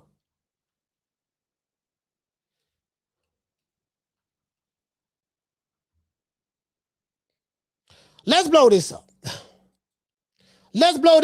You know what I mean? Classes in session. I ain't got but a GED, but I'm a pretty good teacher. I ain't got but a GED, but I consider myself a pretty good teacher. You dig? Let's go over here. Let's go. All right, as you guys can see right here. Now, this is my good friend, Google. I've been knowing Google a while. Shout out to Google. Don't everybody believe in Google? Go Google that shit. So, I as you can see, I Googled, how do you determine someone's market value in sports? It said determining an athlete's market value involves calculating their expected on-field performance contribution, financial revenue generation, meaning wins, merchandise, as well as media, and future potential relative to their age and contract status, right? So, key performance and physical factors, on-field stats. So goals, assists, defensive stops, or efficiency. As a matter of fact, now let me make this more specific. How do you determine someone's market value in boxing? Let's do that. In boxing. All right. Can y'all see this? I think y'all can. Shout out to Google. A boxer's market value is determined by their ability to generate revenue through ticket sales, pay-per-view buys, sponsorships, and media rights.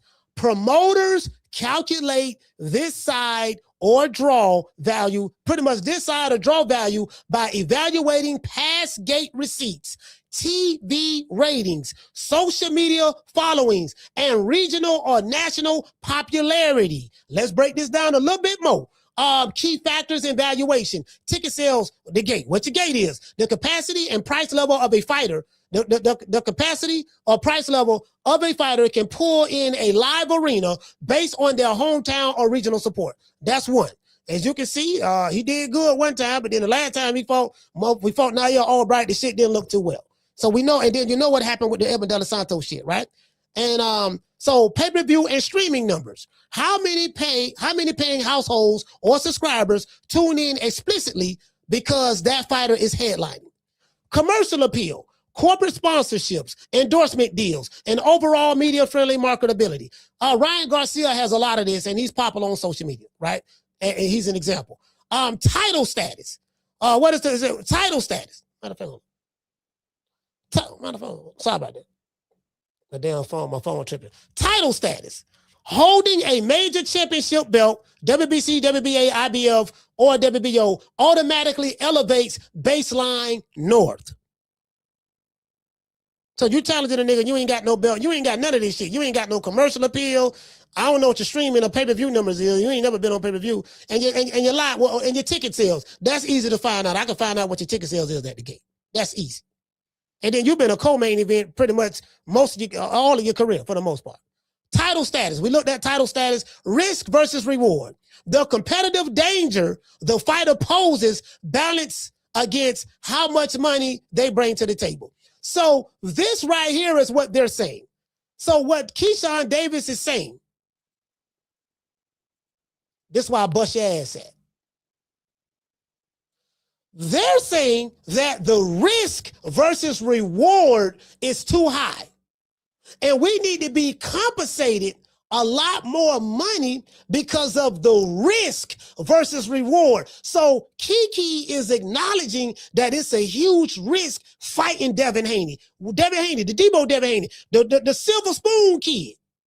The kid that, that Keyshawn Davis, he got a better jab than Devin Haney. Deebo Dev ain't better than Keyshawn doing nothing. Y'all remember that? That was what niggas said, right? Keyshawn got a better jab than Deebo Dev. He got better footwork than Deebo Dev. He got better defense than Deebo Dev. He got better ring IQ than Deebo Dev. He got better everything than Deebo Dev. Yet and still, you ducked him. You wanted more money because the risk versus reward. If you really felt that confident that he was better than Dev in all aspects, why you ducked him? He wasn't, like Steve Kim said when I interviewed him yesterday, he ducked him because he wasn't sure. He was not sure that he can beat him. Because if you offered him $2 million or $3 million to fight Nair Albright, guess what? He would sign that contract in a minute. If you offer him $3 million to fight Dennis Berinchik, do you think that he gonna say, well, now we ain't gonna take that because my market value. This is not an indicator. This is not an indicator of my market value. No, I ain't signing that because this ain't my market value. Ain't, you see what I mean? Yeah, when you fighting poach out Willie Hall get cheese, but when you're fighting Deebo, now nigga want to talk about market value. It ain't enough money. 3 times more than what I ever been paid ain't enough. But this the silver spoon kid. This the chinny kid. This the scary kid. Yeah. Let's continue. So it was the risk versus reward. So these are the determining factors these are the key factors and variation that Top Rank considers when they decide how much money they're going to pay their fighter. Has nothing to do with Bill Haney, DHP promotions, or none of that. These are the metrics. So when you say your market value, how do you determine your market value? I just looked it up for you. It showed you how to determine the market value. So, Keyshawn, based on those metrics that are used to determine your market value, how do you determine your market value?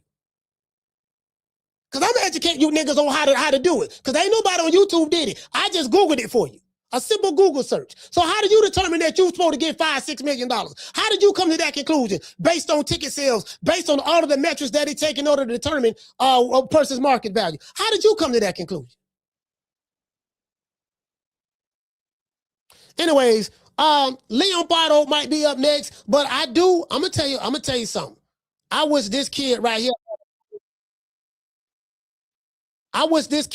had a title. Where is Tiger Johnson? Where is Tiger Johnson? I wish this kid had a belt.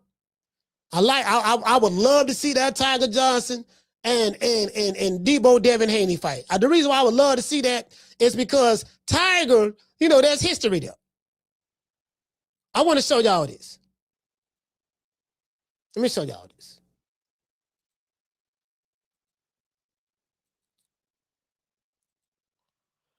This tweet is from June 10th, 2025. Over a year ago, 13 months ago, right? Bill Haney, this when he first introduced Deebo. Once upon a time in boxing during the glory years, It was the wild, wild west. Everyone was safe, making money, having fun until this one guy showed up. Hashtag Deebo, hashtag Team Haney. Bill posted this June 10th, 2025. Let's look at what the people were saying. People thought this was so much of a joke, because I was laughing myself when he did it as well, right? To be honest. People thought it was so much of a joke, they went to trolling Devin Haney. They went to trolling him. They thought this was a joke. Boxing fan on YouTube, on Twitter, he had tagged me in this here. And as you can see, I was laughing. I hit him with the laughing emojis. He said, Bill tripping on this one, coach. This is the first time we've ever heard Deebo Haney. Deebo Dev. That came from Bill Haney. How do I know? Because I got it from Bill Haney. People was trolling Bill when he posted that. This is the receipt. This is the receipt right here. This is who I got Deebo Dev from. Bill Haney. He posted it. This is it right here. He posted it June the 10th, 2025 at 8:04 p.m. You dig? True. Just want to throw that out there.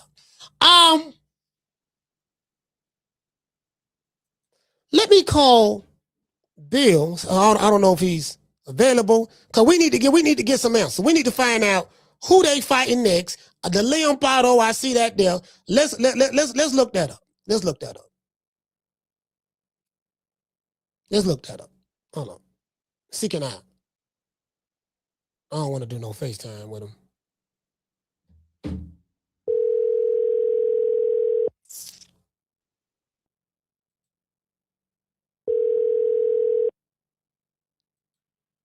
Coach. Yes, sir. Bill, what's going on, fam? What's going on, good brother? How are you, man? Shout out to that True Media podcast, man.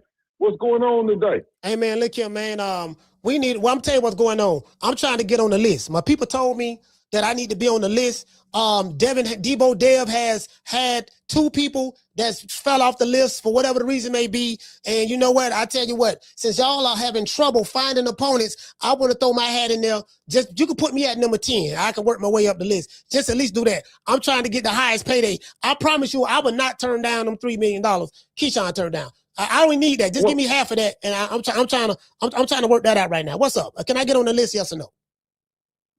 Well, if are they going to believe me if I tell them that I put you on the list? That would be the first thing. First, we have to establish, because, you know, if not, we need to call in Mike. But first of all, man, you know, shout out to everything everybody been doing, man. You know what I'm saying? I'm feeling energized.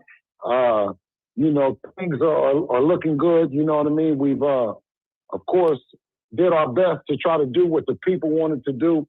I'm now answering the bell and attempting to go and do something else that's legacy driven, something that the people will be interested in getting behind, and that's no other than Deebo chasing down somebody that has some hardware that he can get.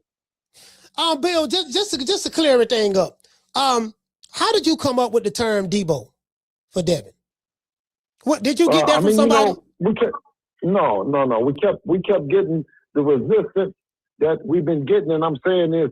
I said you Deeboing the boxing industry, right? You Deeboing the divisions in or around the divisions. They don't want to fight you.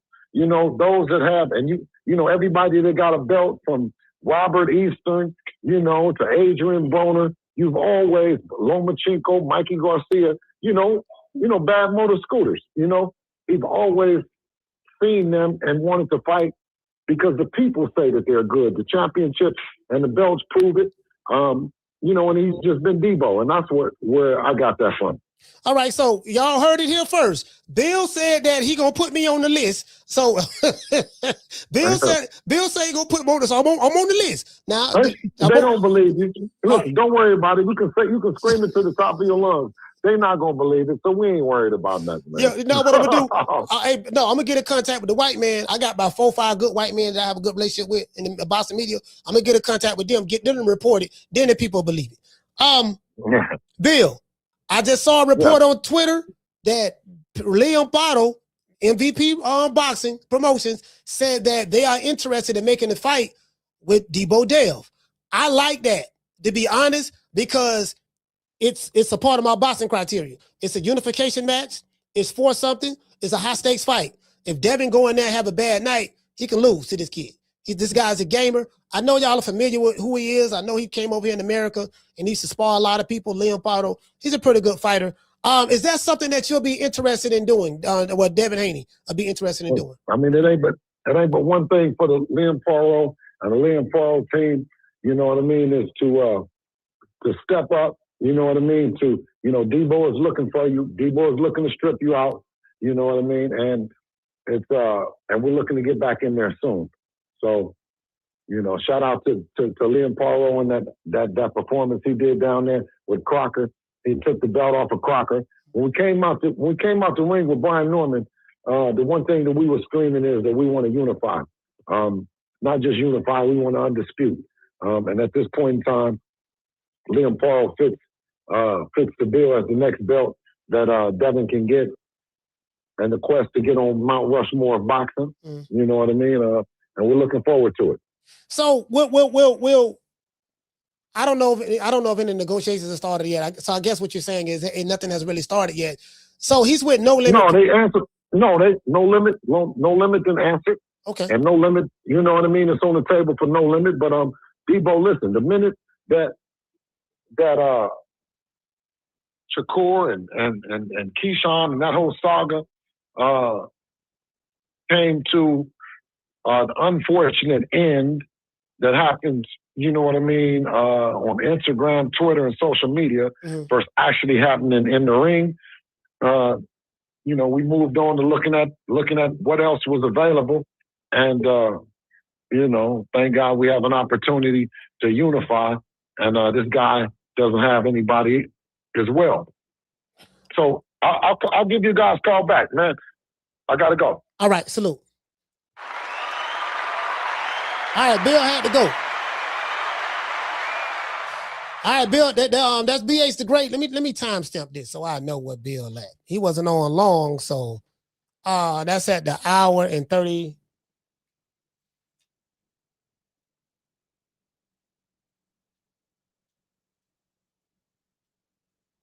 Hold on. I'm trying to timestamp it.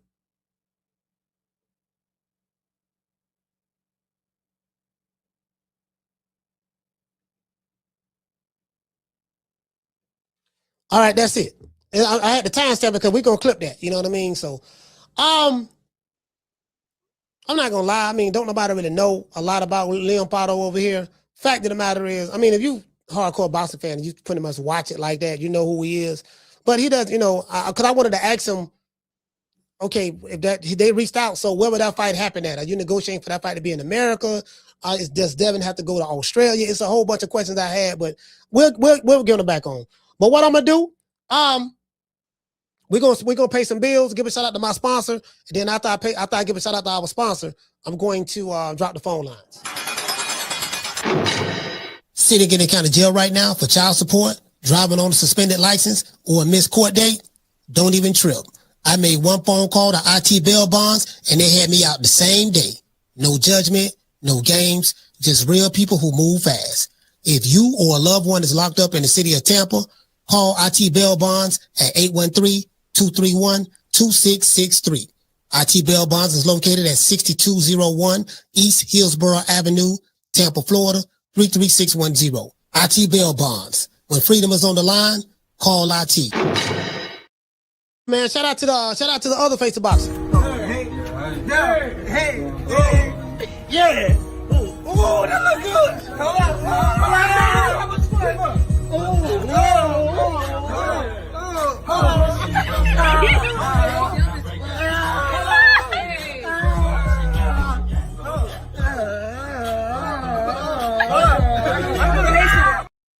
See, you gotta come in this bitch like show enough. You can't be bullshitting. You gotta come in that bitch like show enough. Am I the meanest? Show enough. Am I the prettiest? Show enough. Am I the baddest mofo low down around this time? Show enough. Well, who am I? Show enough. Who am I? Sure enough. I can't hear you. Sure enough. Shogun of Harlem. The Shogun. Nigga, the Shogun. Hey, can you imagine the dude walking up to you on the street like this? I am sick of hearing these bullshit Superman stories about the Wassa legendary Bruce Leroy catching bullets with his teeth. Catches bullets with his teeth? Nigga, please. Nigga, hear these bullshit Superman stories about the Wassa legendary Bruce Leroy catching bullets with his teeth. Catching bullets with his teeth? Nigga, please. To this day. About to try to hear that shit. They be trying to scare a nigga before you can step in the ring. Yeah, dog, hurry, we did in sparring. And listen, this is how they get you, right? They be telling you all these bullshit Superman stories about what a nigga did in sparring. You scared before you even step in the ring. You heard all these sparring stories. Let's see. I read that one now. Let's see. Hey, listen. Shout out to Choice Williamson. Hey, okay. What you say, fam? What you say, fam? You say, GOAT, great. You say, GOAT, greatest of all Twitters. Shout out to Sean from the Heights. Hey, okay. Dropping that. Bam, dub on your boy. Oh, you say that go towards the training camp. I read that one. I think these are two that's out of here. Shout out to Green Eyes P. Hey, okay. She said call them Quackshawners. Oh, Quackshawners, okay. And shout out to doggone Ramon. Hey, okay. Jumping out $2 super chat. He said, Coach Deebo the face of boxing. For your information. Hey man, look here, man. Hey, look here. Hold on. I found something that I like. Let me see where it's at. Let me see can I look it up. I found something that I like. And we found something that we're going to use that's going to be a part of the show. Now, let's see. Let me see what we got right here. Let's go right here. I got something we're going to use now. Let's see where it's at. Is this it right here? I think it's here. It's either here. Let me pull up my IG. This shit funny than the more. I saw this shit.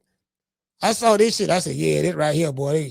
I'm gonna have to, cause I used to have this. I used to have this as a sound bite. On my stuff. I'm trying to, is this it right here? Where is that? Oh, let me see where it's at. Where is that? Nah, this ain't it. Yeah, see, Tiger Johnson. Tiger want that smoke too, though. Tiger want that smoke too. That boy out of Cleveland, Ohio. Tiger want that smoke too. You see what I'm saying? The only thing is, Tiger ain't got no belt in there right now, so I think Devin will probably fight a unification before he fight him. Hey, all y'all Haney dick riders, all y'all Haney supporters, y'all don't even know this nigga stole on me and ran. Because the nigga sweet for real. He really not like that. Nigga is sweet for real, bro. Nigga was scared. They jumped me for nothing. Nigga stole on me and took off running, man, because the nigga sweet for real. Nigga ain't really like that for real, man. Y'all calling this nigga Deebo and shit, man. Nigga ain't like that for real, bro. Tell that nigga send me a contract, nigga. I'll fight that nigga October 3rd, nigga. Bitch ass nigga, send a contract. Yeah. Okay.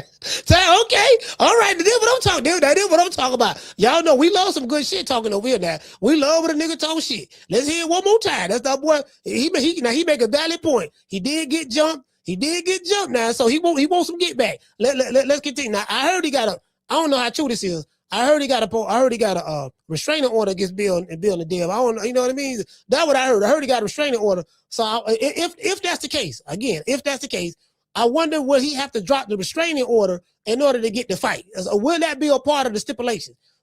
Does Tiger Johnson have to drop the restraining order if that is the case to get the fight? Let's continue. Hey, all y'all Haney dick riders, all y'all Haney supporters, y'all don't even know this nigga stole on me and ran. Because the nigga sweet for real. He really not like that. Nigga is sweet for real, bro. Nigga was scared. They jumped me for nothing. Nigga stole on me and took off running, man, because the nigga sweet for real. Nigga ain't really like that for real, man. Y'all calling this nigga Deebo and shit, man. Nigga ain't like that for real, bro. Tell that nigga send me a contract, nigga. I'll fight that nigga October 3rd, nigga. Bitch ass nigga, send a contract. Hey, Tiger, he got real disrespectful too. Okay, we like disrespect. We like that. I like when a nigga be talking loud, disrespectful. I love that. That make good. That make good theatrics for the fight promo. I like that. I like that, Tiger. Shout out to Ramon. Hey, okay. Dropping that quarter of a bam, dub on your boy. Hey, Leroy. Super chat received. Playtime's over, boy. He say Tiger got an order of protection on them people. Tell them to stop lying. Hey, look here, man. That has not been confirmed. Oh, that has not. Down from the bar, there's a platform stage. People pimping, sharp as razor blades. That has not been confirmed. we still try to find out. Well, according to Deebo and Bill, now, he said he got a restraining orders, dog. We'll give him that work. He got to drop the restraining order. Do you know what I mean? Because we don't want to go to jail for assault and battery. You know what I mean? So Tiger. Listen, man, Tiger need to get the fight. I want to see Tiger get that fight. I swear, that's the fight I want to see. I showed up with mine seeing that fight right there because of the backstory. The backstory. Listen, it's like good dope. That fight like good dope. It'll sell itself. Good dope sell itself. When everybody in the city know you got the best weed in the city, you ain't gotta try to let everybody know you got the good weed. Everybody in the city know it. It's on fire. God, that nigga got that thigh out, boy. He got that thigh out. We finna go down here to Dread House. Dread got a trap spot down here. We finna go down here to Dread and get some of that good thigh out right there, man. Yeah, go get 2 for $20. Go get 3 for $20. Old school College Hill days. 3 for $20. 3 dimes for $20. See what I'm saying? Yeah, you know what I mean? Go get 2 for 10. You know what I mean? Listen, look here, dog. We're gonna give you these 2. We're gonna give you that deal.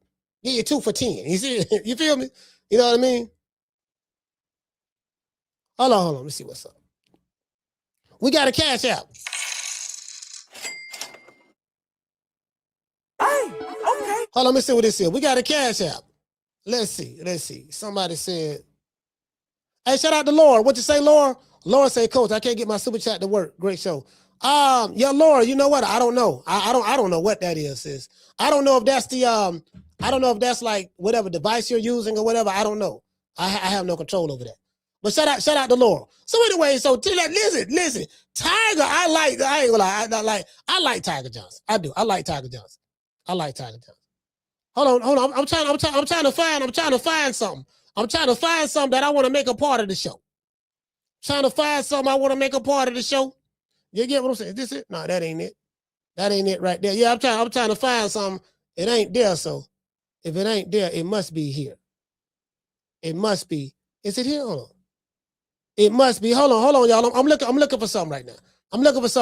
Y'all bear with me one moment now, because this right here, after what just happened with Keyshawn and all that there, dog, I think it's only right.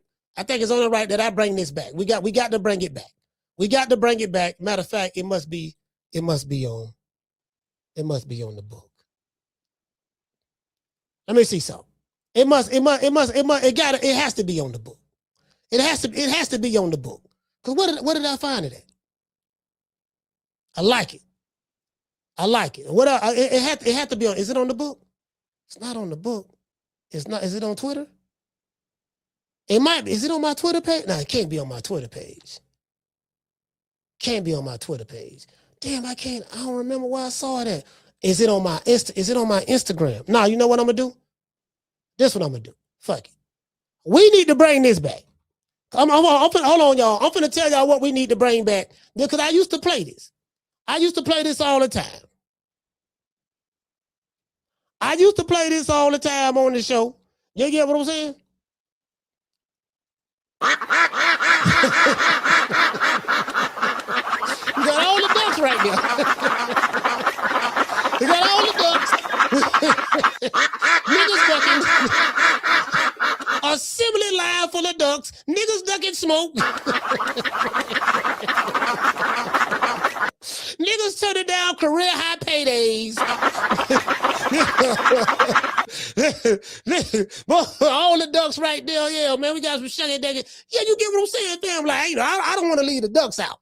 I don't want to leave the ducks out. Hold on, we got some more ducks. Hold on, I got some more ducks. This ain't it. Got some more ducks right duck. This another duck. This duck right here. This duck right here peeping over the tub. This duck right here. Gotta make sure, dog. Is the coast clear?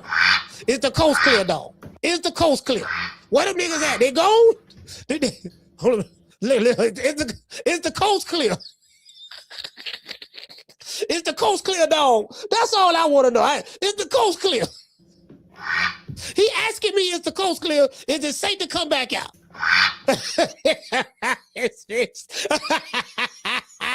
Niggas ducking smoke. Y'all talking about no, Nancy, what it is, Nancy. You see what I'm saying? Well, why David why he ain't making up the difference?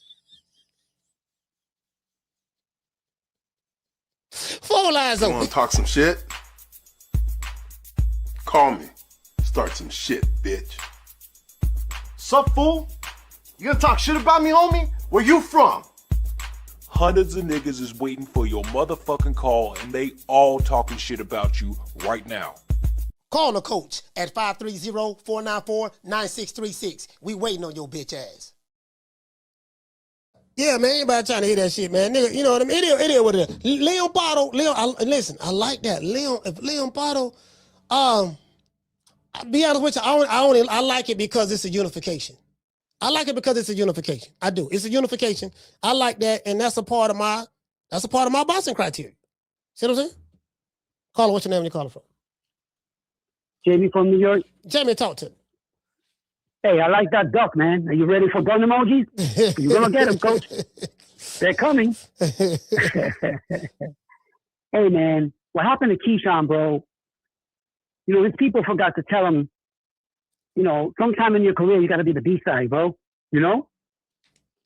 That's the only way to make it to the top. When Ali fought Liston, he was the B-side. Pacquiao's been the B-side. Chocolatito, Crawford, those. But they got the fight, right? Yeah. That's why we talk about them today. And not only that, they got rich in the process. These kids today, they don't get it, bro. They don't get it. Yeah. If it's not an easy fight, they don't take it. But, you know, I'm not worried about Devin Haney getting a fight. I know them boys, man. They're doing their homework, bro.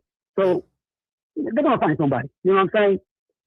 But Liam Paro, you know, Liam Paro, he just confirmed that they're negotiating with Liam Paro, the guy from Australia. Hey, yeah, the IBF champ. Yeah, the IBF champ. Yeah. Yeah. I don't know him, but I heard him. He's a champion. So hey, that's a good fight, man. That's a good look, you know. But the WBO, man.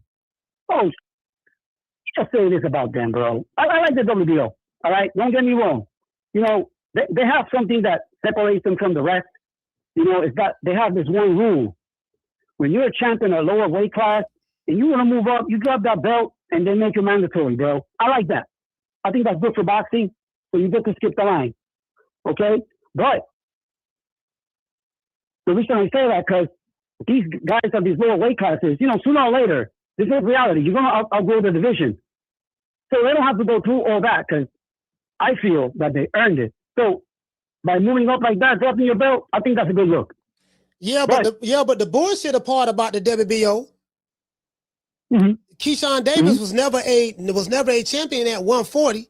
He moves up to 147, automatically becomes the #1 guy and mandatory to get a shot at the title. So how in one breath they got something good by if a guy's a champion at the lower weight division and he moves up, he can automatically challenge the champion in the higher weight division. How do you justify a guy who was never a champion at the lower weight division moving up, skipping everybody else and becoming the #1 guy? How do you justify that? Hey, coach, that's the problem I have with the WBO right now. I haven't looked at that ranking in 20 years. I happened to look at it this morning. Brother, I don't know half the people on that list, but there's 15 guys, okay? The problem I have with them, bro, they break the rules too, man. Yeah. They're also corrupt. Bro, and so WBO, this is Jamie from New York speaking. How much money did you take from Keyshawn to skip the line, bro? You know? Because what happened to, okay, #1, #2, up to 15. You need to tell me that number 14 couldn't come up with a payment, bro, and we cannot skip the line, and he's probably been there a couple of years now. You feel me, coach? You see the play? I mean, WBO, man. Yeah, all of the sanctioning bodies, I mean, they have some good things and some bad things about them. So you're right about the good things, but all I'm saying is all of them are corrupt. Some are just a little bit more corrupt than others. All of them are corrupt some way, form, or fashion. And this is just the business of boxing. It's pay to play. So that's why when people talk about the Ali Act is to protect the fighters, that's bullshit. The Ali Act is just good as the name on a piece of paper. But guess what? That don't stop fighters from being taken advantage of or stop people from being moved up and down the ranking system just by having a dinner with somebody. I mean, it's still as crooked as a $3 bill. So I'm gonna let you wrap it up. We got other calls. Yeah. All right. Let me end it with this, bro. And I know they're not going to mandate any of those guys on that list, coach, because they're not popping, bro. You know what I mean? They're not all over the internet like Keyshawn was, making a fool of himself. That sells, bro. So the WBO is also in the business of making money. The bigger the fight they are allowed to make, the bigger the paycheck. Yeah. And that's the play. Respect from New York. I'm out.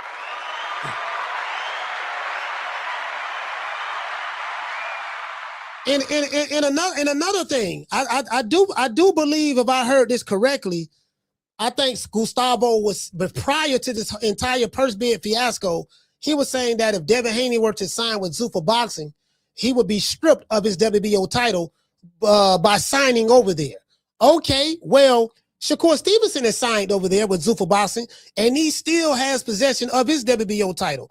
So I'm wondering, did they change their position in that? Did you get what I'm saying? So I don't know. Caller, what's your name when you calling from?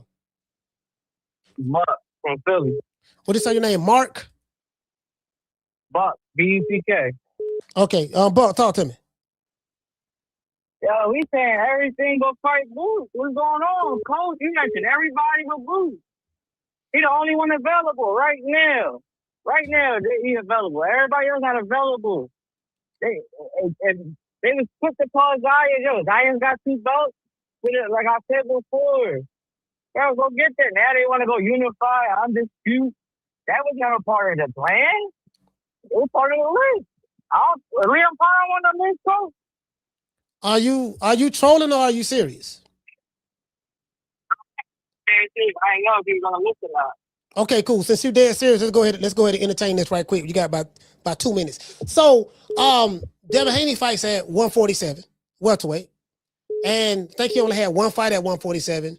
And he's in the process of fighting a unification match, very similar to what Jerron Boots Ennis did with Xander Zayas. What's wrong with that?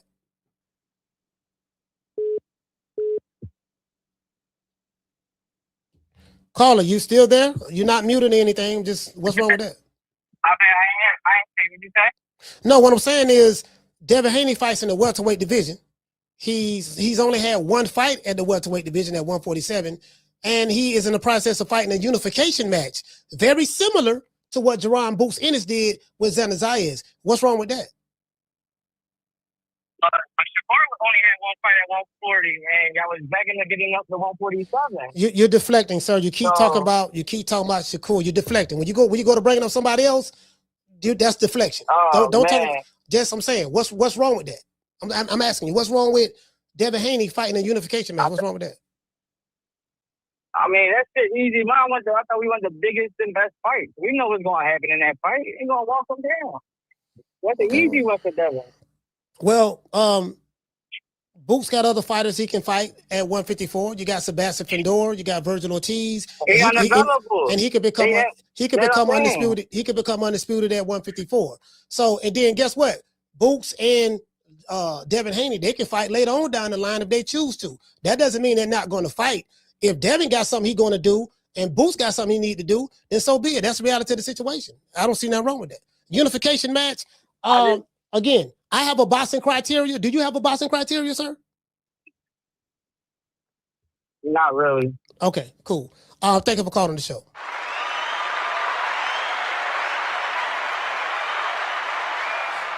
Yeah, that's how you end that. You ain't got no boxing criteria. You know what I mean?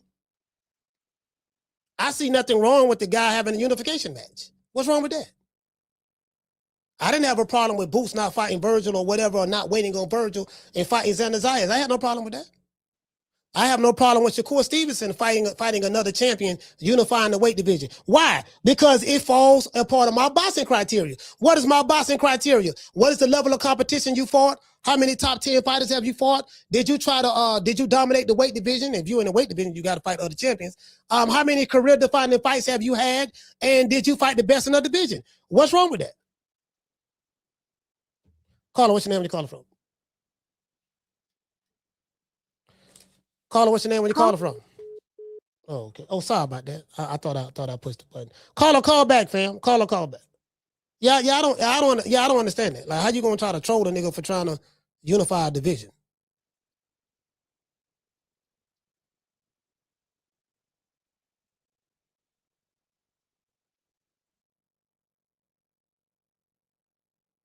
Who is this?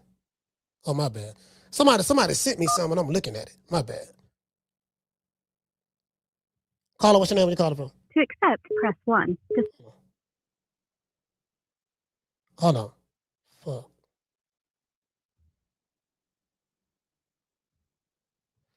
Caller, what's your name when you calling from?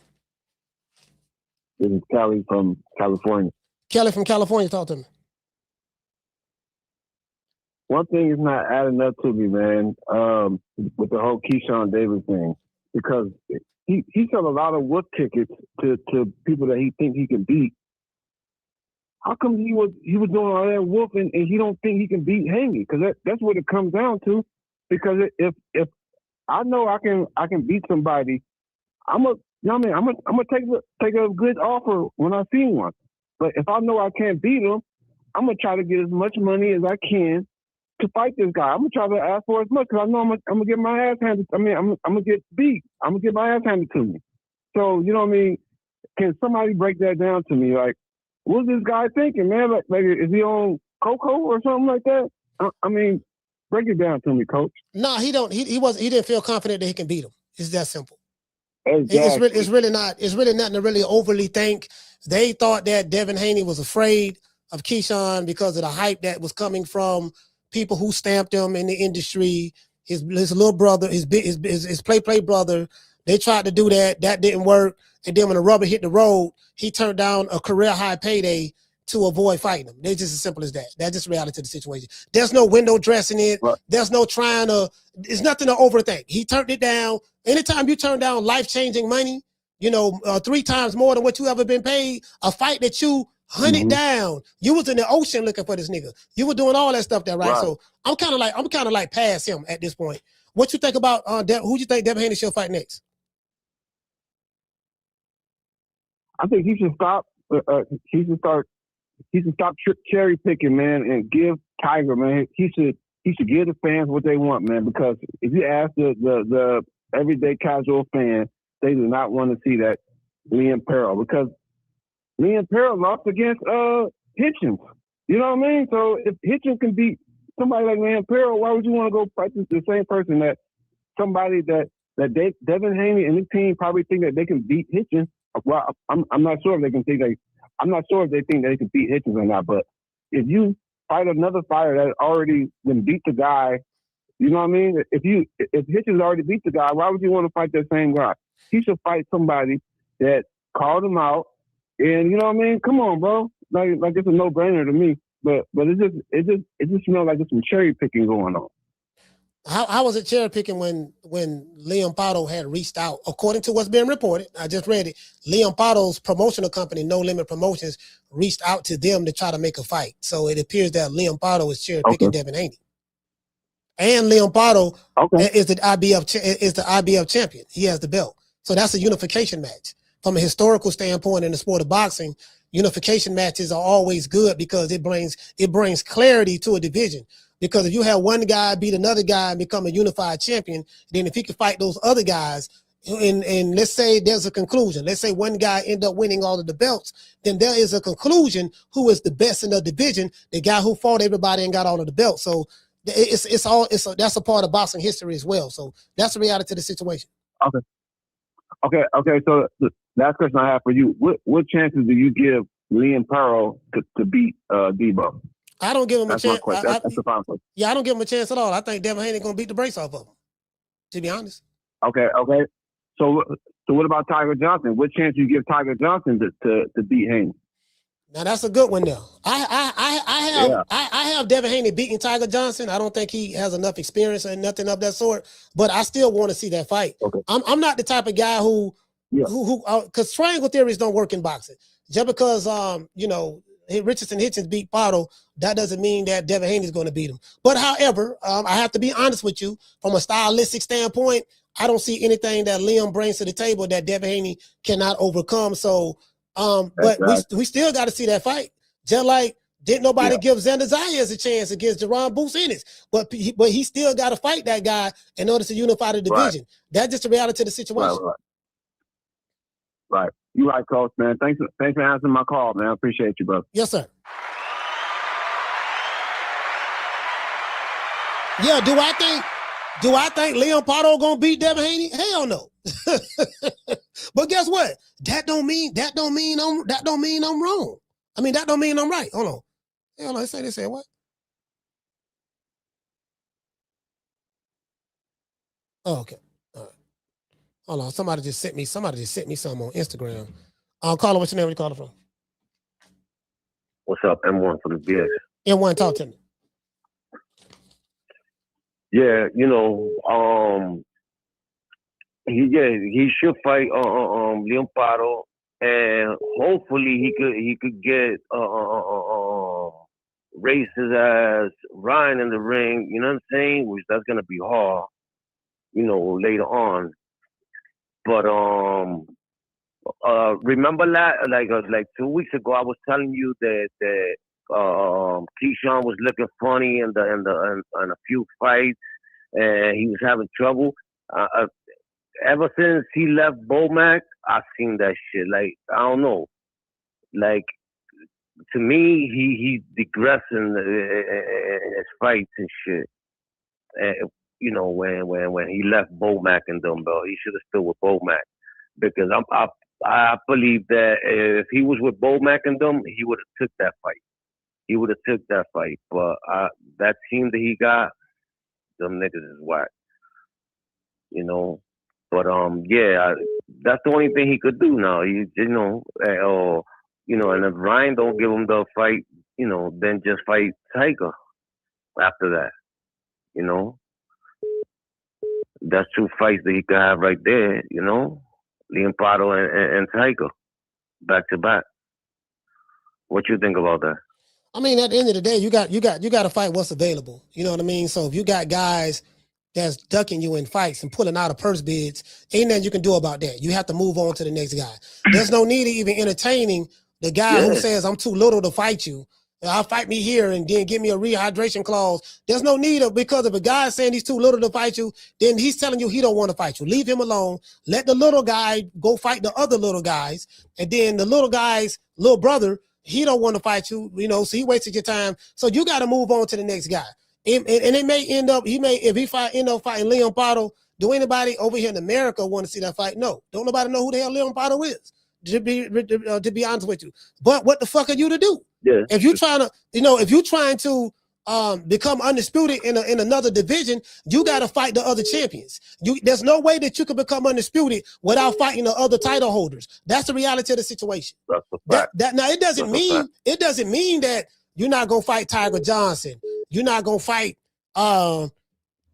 Kiki if he ever was to come back around or whatever, and later on down the line. It just ain't happening when we want it to happen. It don't mean it ain't gonna happen. You know what I mean? It just ain't happening when we want it to happen. So that's just the way I see it. I'm not gonna punish a guy for fighting another champion. I'm not gonna do that. Yeah, me neither. I ain't never gonna do that either. You know what I'm saying? Unification is unification. Those are like the best fights. But and shout out to Ron Boy Fresh, because last year I said that Keyshawn was gonna be the face of boxing. He was like, nah. On boosters, and I guess he's right, But he was with Bomac at that time when I said that. But yeah, man, shit is whack. But all right, Coach, man. Salute, fam. Yeah, see that's why I was telling the brother. The brother say Devin Haney cherry picking, and I'm like, dude, did you not I just read this right here. what they said. They say Liam Paro at Team No Limit Promotions. Let me read that again because the brother probably didn't see it. The brother probably didn't see it, so let me go ahead and pull that up right here. He probably didn't see it, you know.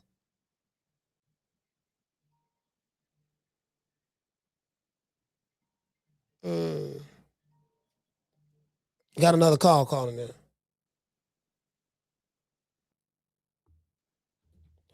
Caller, what's your name? Where you calling from? Hey, what's going on? This is Casanova from Baton Rouge. Casanova from Baton Rouge? Yes, sir. I guess so. Talk to me. Hey, I've been thinking about something, Coach. I mean, instead of everybody being mad at Keyshawn Davis for, Kiki for, ducking the fight with Deebo, I think that he solidified the nickname for Devin Haney. And really, I feel that in Deebo Dev's next fight, and you might want to, pitch this to Bill, you know what I'm saying? He ought to come out with the Deebo theme music and, that collar shirt that Deebo, wore on Friday, you know what I'm saying? I think he just ought to just go, the flannel shirt, yeah. Yeah, the shirt. I think it's called a flannel, yeah. The Deebo shirt. The Deebo shirt. The Deebo shirt. Yeah. You know what I'm saying? When you tap the smoking pockets on the porch, when you pull it up, say what you got on my 40 home, you know what I'm saying? Yeah, that shirt. Yeah, I think he ought to go all the way with it because now Keyshawn Davis solidified it with that duck move, right? And then he even got Shakur Stevens. I don't know if you seen the tweet. Shakur said now he'll never want to fight Devin Haney. I want to get your thoughts on that. I don't know if you've seen the tweet. Yeah, I saw the tweet. I'm gonna be honest with you, bro. I'm gonna tell y'all and give y'all some behind the scenes information. And Bill don't mind me saying it because it's done. I was telling Bill, no man, leave that dude Keyshawn alone. When I interviewed, listen, I got a video. I was in Miami. I was at Devin Haney's training camp, his his pre-camp, and they was running through the streets of Miami, and I was riding a bike, struggling with the camera on my hand. I'm struggling. I'm talking about sweating. I'm sweating like a runaway slave in the hot ass sun, riding a bike. I'm like, man, I didn't come down here to do this. I came down here to interview you. Bill got a nigga riding. But anyways, when I interviewed Bill, I told him in that interview, I said, man, I do not want to see no Devin Haney and Shakur Stevens fight. You got two pure boxers who are counter punchers.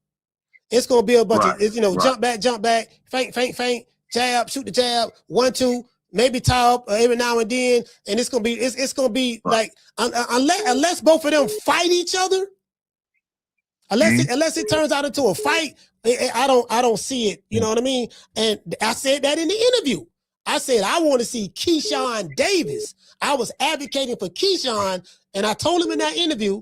It got probably 15, 20,000 views, something like that. I told him in that interview, I said, look, man, I want to see Keyshawn because Keyshawn is a stepper. He coming to fight, and he gonna bring the best out of Devin Haney. That's what I said, and come to find out, Keyshawn proved to me to be a lie. He wasn't what I thought he was, so I was wrong on that. Yeah, man. Yeah, very disappointed, man. But like I say, let Bill know. Say, look, I'm from Baton Rouge, Louisiana, bro. Look, I got a dude. In the hood named Pookie Logan, man, he'll fight, Deebo Dev for $100 in a pack of cigarettes. You know what I'm saying? So hey, he don't mind, bro. He'll take that smoke, man. You let Bill know that, man. But all seriousness though, man, like when you are able to talk to Bill again, like pitch that, that ring entrance, man. Because I think that'll be legendary, especially after, what Keyshawn Davis did. You see what I'm saying, Coach? You see the vision? Yeah, what I'm saying? Yeah, I think that'll be legendary, man. I see what you're saying, but he got to do it with the right fighter. He can't come out to that if he fight Liam Paro, he can't come out to that music. He got to come out to that to a fighter like a Tiger Johnson. He got to come out to something like that, or a Keyshawn Davis, but Keyshawn will remove himself, so we ain't got to worry about him. So he got to do it to somebody who the people gonna get behind. I like the Tiger Johnson fight because of the history. It's gonna be very easy for us to promote over here. You see what I'm saying? The Tiger versus Deebo. Oh, yeah, he was talking spicy. I seen that. Yeah, Deebo. Yeah, he was talking spicy, man. I seen it. Yeah, Deebo versus the Tiger. You see what I'm saying? Deebo versus Tony the Tiger. You got Tony the Tiger right here, man. Tony the Tiger Johnson around this bitch, man. He wants some get back, dog. Yeah, you know what I mean? Casanova, he wants some get back. You see what I'm saying? Yeah, we could promote the hell out of that. Yeah. Oh, yeah, absolutely, man. I already see the vision on that, man. But yeah, that was my call, man. All right, I appreciate you, Coach. Yes, sir. Yeah, hey, I ain't gonna lie. Any opportunity I get to get a good fight that we can promote, that's what I'm talking about. That right there. Yes, sir. Yes, sir. Anyway, let me show y'all Liam Paro. Hold on, we got another call. This guy been blowing it up. He been blowing it up. Caller, hold on 1 second. Hell, I'm talking about it. Let's talk the phone lines off the hook today. God damn, boy. Y'all showing a little nigga some love today, man. Let's give everybody a chat round of applause. Y'all showing a little nigga some love. Hold on, hold on. Well, y'all showing a nigga some love today. I appreciate that, fam. I appreciate that. Anyways, let's go right here. Now, let's read this here. It said Liam Paro's promoter, No Limit Promotions. No limit. Y'all know, this not, now I'm gonna tell y'all something. This ain't Master P's No Limit. This ain't No Limit. This ain't Master P No Limit, right? Let me go ahead and read this to y'all. It says Liam Paro's promoter, No Limit Boxing, have reportedly opened discussions for IBF welterweight champion Paro to face off against WBO champ Devin Haney in a unification match. So Liam Paro's promoter is cherry picking Devin Haney and have open discussions to fight Devin Haney in a unification match. So Devin did pick Liam Paro. Liam Paro Promotional Company has chosen him. So is that a cherry pick in reverse? Is that a reverse cherry pick? How y'all look at that? Caller, what's your name when you calling from? What's going on, Coach Malachi? I'm Dan Twan from Melbourne, Florida. Dan Twan from Melbourne, talk to me. My question is, if the Liam fight comes into fruition, do you think it'll be in the stipulation for them to fight in Australia? And if they do you think Devin should take the fight and go back to Australia?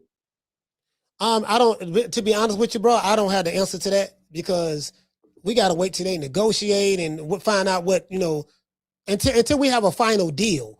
I have no way of knowing that. That's kind of like above my pay grade. I really have no way of knowing that. That's going to be up to the zone where they want it at, stuff like that. I'm pretty sure if they want the champion, Devin Haney, to travel to Australia to fight the other champion, then I'm pretty sure that's going to be more money that they will have to pay Devin and stuff like that. So that fight will probably be more successful in Australia, to be fair, than over here. You know what I mean? I think so too. So because Australia, when they have big fights, the government is the one that puts the money up for the fights and stuff like that for their particular fighters. So I really don't know until we get something finalized. It's going to be very hard for me to say either or. Yep. Okay, I appreciate that, Coach. Yes, sir. Salute, Keep fam. doing what you're doing. We love it, man. I appreciate you, fam. Yeah, that's kind of hard to. That's kind of hard to gauge. Shout out to Lake County. Hey, okay. Dropping that $2 super chat. He said, "What great thing about Keyshawn withdrawing from the bid?" I haven't spoken to Gray. I haven't spoken to him. I really don't know. I haven't spoken to him. We the Charlo twins. We known for calling everybody out. Please call these people out. Listen, the whole world's looking at you. Call these people out. What's up? It's the Jamal the Hitman Charlo. Let's get it. Who won it? Name them names, man. They know who they is. Name them names, please. The names need to be named. They know who they is. The Mexican monster. Mexican monster. Hello. Caller, what's your name when you calling from? What up, Coach? Dub right side. What's your name is, fam? Dub right side. Oh, Dub, what's going on, fam? Talk to me. What up, Coach? Hey, man, I had to call you, man. Two things for you, two things. First things first, the Liam Paro fight for Devin. I think that's a good fight.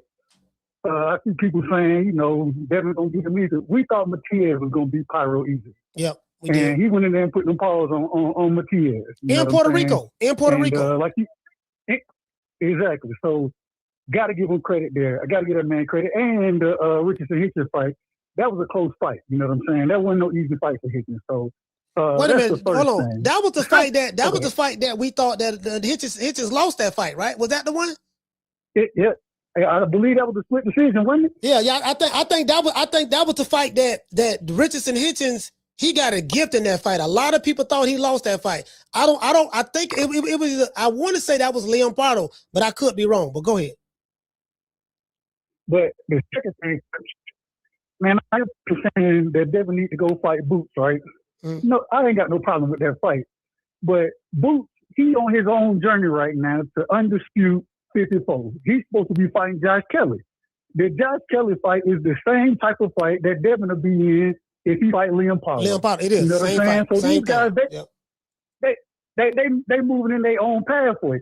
Now, sooner or later, hopefully, you know, they become undisputed in their respective divisions, and then they can meet up. But I mean, Boots, he got his own work he's handling. So man, y'all stop trying to push these guys in Devin way. The niggas trying to push him in his way. So cool, y'all step in and fight the man. Stop calling these other folks' names, trying to make this shit happen. It's just bull, man. But that's all I got for you, Coach. I wanted to call in, but keep doing your thing. Love the show. All right, salute, fam. Yeah, nigga talk. Yeah, nigga, when you got that. Hey, listen, because people will deflect.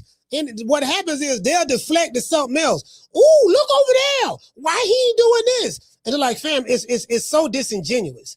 I get it. You don't like the guy. No problem, right? And you just saying all this stuff there, but Boots is fighting Josh Kelly, who is the equivalent of Liam Paro, literally. He wants to become undisputed at 154. Fighting the Devin Haney don't do nothing for Boots Anderson in his career right now. He's not a champion. And fighting him, you know, if he beat Devin Haney, he'll be like, oh man, you beat a little nigga. You see what I'm saying? That ain't gonna do that for him. If he's trying to become undisputed, you get in the history books by doing that. Ain't nothing wrong with that. That don't mean they won't fight later on down the line, but this nigga got other fish to fry. You got the praying mantis and other stuff, and Devin Haney got fish to fry in the welterweight division if he wants to become undisputed. You see what I'm saying? Because when it's all said and done, people gonna remember that.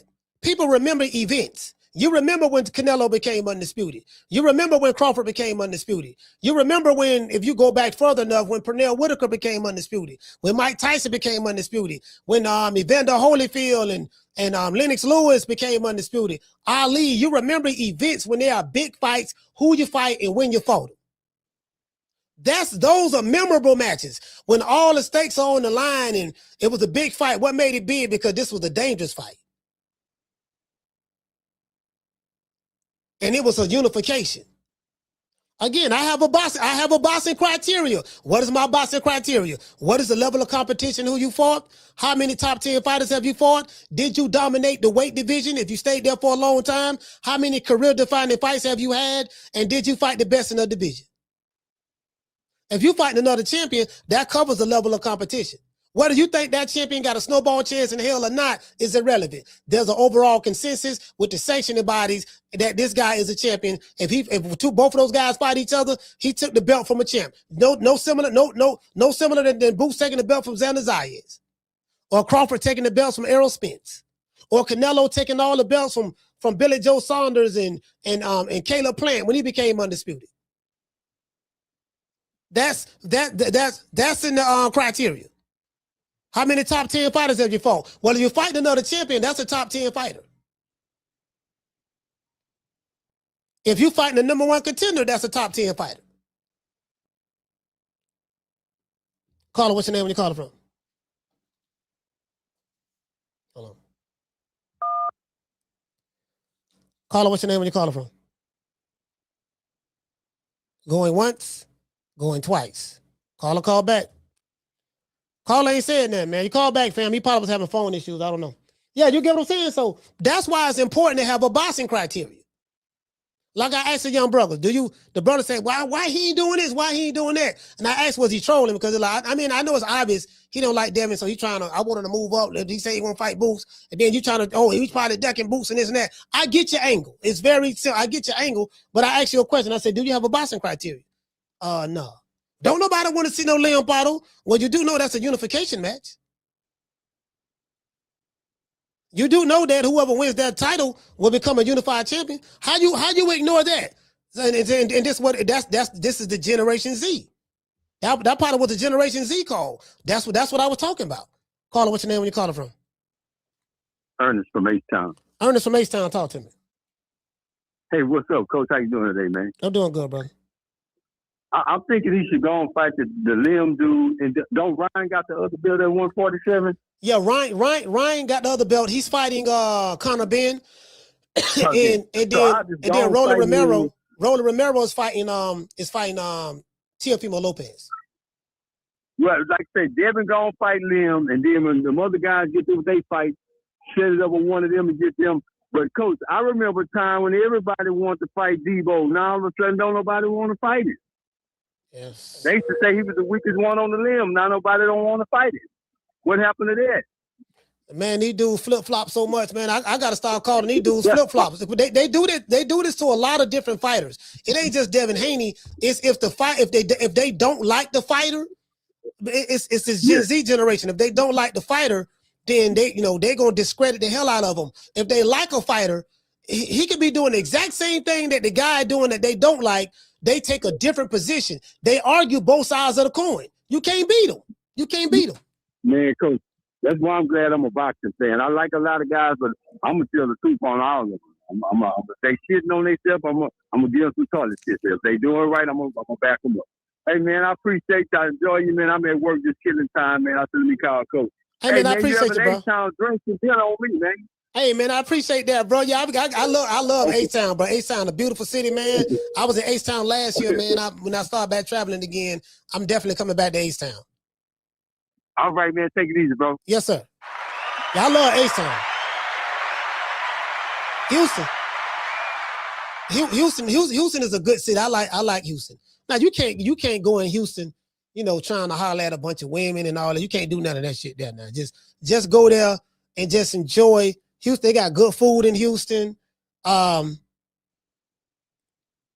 They got good food in Houston. Just a lot. I like H-Town, bro. I ain't gonna lie. I like H-Town. I like the culture in Houston. You get what I'm saying? I like H-Town. That's one of my favorite cities, to be honest. Carla, what's your name? You calling from? H-Town, T from H-Town. We fuck with you too, Coach. Oh, H-Town, I was just talking about H-Town.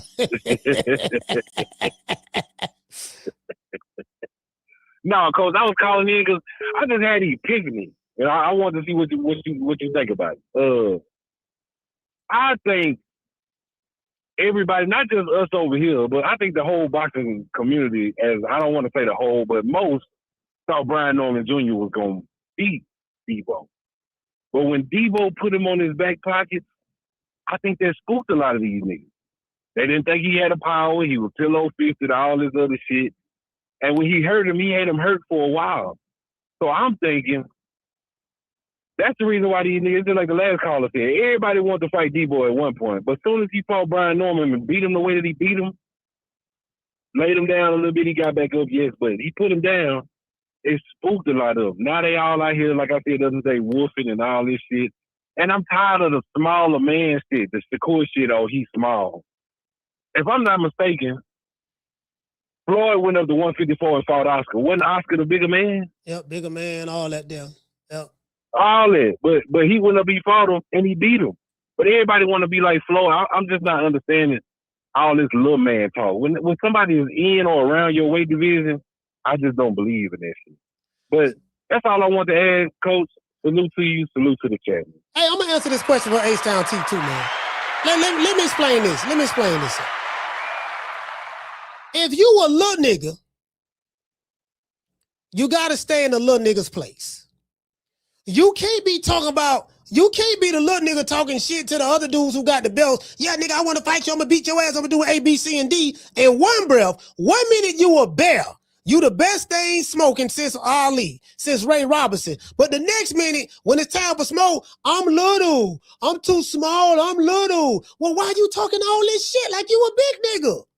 Stay in the little nigga's place and let the big dogs be with the big dogs. You can't be talking about you the best nigga on the planet in one breath, but somebody that's in or around your weight division, you shaking like booty meat. While at the same time trying to hold the title of being the baddest nigga on the planet. Come on, fam. True. That's that millennium. That's that Gen Z shit. Caller, what's your name? Where you calling from? It's Jazz Life. You got to turn the TV down in the background. I just cut it down. So you say your name is Jazz? Jazz Life. Jazz Life. Where you calling from? ATL. Okay, talk to me. I'm in Atlanta. So Coach, man, I enjoyed the show, man. I really enjoyed the show yesterday when you were interviewing the Steve Kim. I think the sports journalist. Yeah, Steve Kim. Yeah. So check this out, man. Forget me. I'm born in 1955, so I'm a baby boomer. Baby boomer. So I done seen all those fights. I done seen all them fights. I saw Ali fight Sonny Liston, you know. And now with today's boxers, man, everybody want to be the face of boxing. Never heard that term back in the day because your gloves spoke for you. You know what I mean? Yes, sir. Tommy Hearns and Sugar Ray Leonard, they fought each other. Tommy was 22 and Sugar Ray was 25. You know, they didn't wait to let the fight marinate. Go ahead on, fight the best. Clean out the division and just move on. And then those big fights you want, they'll come. You know what, Jazz Life, it's a different culture here. This is and this is why I broke it down yesterday into generations. You came up in the baby boomer generation. It was some hell of a fighters came out of that generation. And then after the baby boomer generation was the Gen X generation. That's my generation. It was some hell of a fighters came out of that generation. Then after that generation, we had the millennials. It was some good fighters came out of that generation. And then after the millennials, you got the Gen Z. That's the guys who was born in 1998, 1999, 2000. So if you look at some of these guys' age, like Shakur and them, they 27, 28, 29 years old, right? They right there. They kind of like right there, kind of like Gen Z, the tail end of millennial or Gen Z. So they came up in the TikTok era, the YouTube era, the Instagram era, and it's a whole new fan base. And their mentality is totally different. So that's what it is, brother. Yeah. And they fight online. Yeah, they fight online but never get in the ring. Yeah. You know. In my opinion, ain't none of them the face of box. Ain't none of them the face of box. Because they talk more on social media than fighting each other. I remember I saw somebody Keyshawn was say, well, I think when O'Shaquie fought, he said, well, now I'm not gonna fight you. If I do anything, I'm going to fight everybody in 140 division, right? And he called out one of those Russell boys. They got the belt. And then he get online, the Russell boy say, well, hey, I don't want that fight now. I want to let it marinate. You know, man, y'all need to just fight each other. Fuck all the dumb shit. Just fight, man. But anyway, that's my thing about it, Coach. I'm trying to hang in here with these young fighters, man, because I love this game, you know, but it's just hard right now and it's frustrating. I understand. Hey, but shout out to Jazz Life, man, brother. ATL, stand up. I appreciate you, brother. Shout out to Jazz Life. Yeah. Yeah, see, that's what it is, right? I'm the only content creator that's breaking it down like this. That's what it is, bro. Like, I'm trying to call it, hold on. I'm trying to get you to understand what happened, where the mindset shift changed at. As the generation progressed, the generation got softer because tough times build tough men. Those guys who came up in that era, they came up in a hard era, a tough era. That tough era builds strength, character, courage. This era it's not it ain't rough. They ain't really going through nothing. All this shit cakewalk. It's easy now. Social media era, instant gratification. You know what I mean? Yeah, man, instant gratification. Oh, as soon as I posted this, somebody hit the like button. Did you get what I'm saying? That's what it is now. Like this generation, their whole mentality is different because they didn't go through what the cats who came before them went through that made them who they was, that made them legends. Now these niggas is legends just based on a cosign from another nigga. Yeah. Caller, what's your name? You calling from?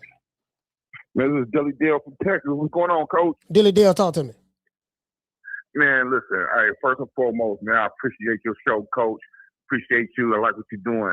Man, the boy Keyshawn, man, he's a duck, straight duck. I'm glad you've been riding like he did. He sold all them wolf chicks. He called Dev out. He let he let the boy Jay Prince and Shakur throw him out there as a pawn. It backfired. So, you know, they trying to call Dev bluff. He wanted a free belt. He just wanted to be gifted something. That didn't work. You know what I'm saying? So all their tactics didn't work on Dev. Dev was ready to, you know what I'm saying, to go spanking. I was telling you a couple of weeks ago, I wouldn't drop the belt like he was saying. Don't drop your belt. You work too hard for that belt. Dude wanted a free belt, and he was, you know what I'm saying, counting Dev money. how you gonna cut the next man money when you in there to just trying to fight the man before you can get the money? Teresa Shields said one time, if you think you could be there, take the show money, and then you could be in position in the car to shots. But you ain't never made over $1 million, so $3 million was cool for the boy. Now, Liam Paro, I'm glad that Bill and them is trying to work on something for Dev. I want to see Dev get back in the ring. But other than that, I'm just going to Dev in the ring, man. I don't give a fuck who he fights. He can fight me, goddamn the shit. I get in the ring with Dev. Because like you said, it's been down here 9 months, coach. Dev need to get in the ring. And, unification match. Go in here and unify with Liam Paro and go from there. Leave them suckers alone, man. Dude's a duck. And that's my call, coach. You have a good day. Yes, sir. You too, brother. Thank you. Yeah, they talk. Yeah, they talk all this Floyd stuff. This motherfucker right here, this haggler right here, man. This haggler right here, fam. I don't even, man, shit. I don't even want to. This dude right here, he cloud chasing. He don't bring nothing to the table. Like, this dude to be, man, Lord Hammers. Anyway, I don't even talk about this. Where is, I'm trying to find all these things I retweeted. That's Zab right there. What is that? Wait a minute. Dula Mason. All right, cool. Let me find Floyd, because somebody said Floyd. Let me find Floyd. I got Floyd right here. They talk about Floyd, but boy, they quiet as hell. They quiet as hell. They on this video right here. These niggas ain't got nothing to say. They be using Floyd as a reference. They be using Floyd as a well, matter of fact, this what the boxing boy slowly he's. So he already pivoted to another small fighter. Slowly, he's revealing himself. He wants Devin in the catchweight, or he wants to fight people at 35. He wants to make Murataya stay at 35 when he said he can't stay. Now Murataya don't want to stay, so now he's trying to get Oshaki to come up. No, wait, Oshaki did say that we're all the same size, and he's got no problem moving up. Bro, what Oshaki says and what your fucking eyes showed you is different. Even Shakur realized that he was bigger than Oshaki. He said, it ain't even make sense now. They already think I'm bigger. You know what I'm saying? Because he got in the ring. You forgot? There was a huge difference in size. Huge difference. That man like he about 160 something when he got in the ring with Oshaki Foster. Anyway, he go Floyd, right? See, they be picking and choosing when they want to talk about Floyd. Okay, let's pick and choose then. Pick and choose this. When I fought Oscar De La Hoya, everyone wants to know what is the A side and the B side. Oscar De La Hoya did make more money for that fight because he's the A side, and I had to respect it. He chose the weight. He chose the gloves. He chose the arena. Basically, he chose everything. All I had to do was show up. He chose the judges. He chose the referee. And my job was to show up as the B side, do what I have to do so I can become the A side and call those same shots that Oscar De La Hoya called when we faced each other. So basically what he's saying is Oscar was the A side. I had to concede to everything, and I had to be willing to make sacrifices. I had to be willing to make sacrifices in order to become the A side. So he was willing to make a sacrifice. Do you notice these niggas never talk about that? They talk about Floyd, but y'all ain't moving like Floyd. You know nothing about Floyd. All you know is Floyd counting money, throwing money in the air, burning $100 bill at a strip club, going to the Gucci store, making these massive deals. That's all you know. You got stuck on that. That's that Gen Z generation. You got stuck on that. Yeah, man, Floyd, he doing this and doing that. You ain't moving like Floyd because you're not willing to make the sacrifices that Floyd made in order to become Money Mayweather. You ain't willing to do that. You want to get treated like Money Mayweather right now with 15 fucking fights. You want to be treated like Money Mayweather right now because you got a couple of niggas co-signing you, saying you the best fighter in the world. Nigga, please. Caller, sorry about that. Shout out to Candy Slim. Hey, okay. Talking about caller, what's your name when you calling from? My bad, Slim. For dropping that half for bam, dub on your boy. Hey, Leroy. Super chat received. Playtime's over, boy. Shout out to everybody in the chat, man. He said, Candace Slim say donations, gifts. He said, one of my new favorite sayings, if they didn't have a double standard, they wouldn't have a standard at all. Salute, coach, cooking these dudes like a hibachi. Yeah, man, like if they didn't have a double standard, they wouldn't have a standard at all. These dudes, it's too easy for me to break these dudes off like a 57 Chevy. It's too easy. Your talking points are so easy to defeat. Because your talking points don't make no sense. Really, you're talking from a position of, I don't like this guy, so I'm going to just say some shit based out of my dislike for him. You come in the form of confirmation bias. And then guess what? When I hit you with the facts and I just sit there, guess what? You ain't got nothing to say. Because I'm going to bring your ass back here to the boxing criteria. Well, this fit the criteria. What problem you have with that? Do you know how to establish greatness in boxing? See, the social media shit, this shit about fooling a nigga, you know what I mean? This shit is a magic trick on social media. But when it come down to it, when you gotta, how many dudes boxing right now can go through a Super 6 tournament like Andre Ward did, like Alexander Usyk did, like what's my main man name? That became the undisputed champion at 140.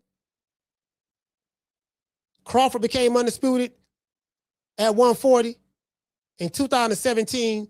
2018, Usyk became undisputed fighting in the cruiserweight tournament. And then after that, what the dude from Scotland? I forgot his name. What the dude name from Scotland, y'all? I forgot his name. He became undisputed. Shout out to Get Over Here. Hey, okay. Dropping that quarter of a dub. He said that's the equivalent of a rookie going into the NFL, NBA, Major League Baseball, whatever, and demanding Hall of Fame based on what he did in college. Yeah, Josh Taylor.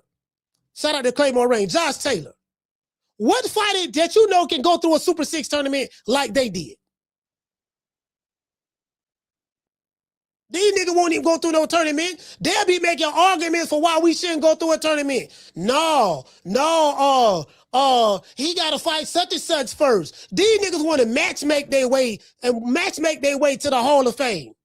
They want to be matchmaker. They want to be a content creator. They want to be matchmaker, content creator. They want to be a streamer, a professional tweeter. They want to be everything but what it take to be great.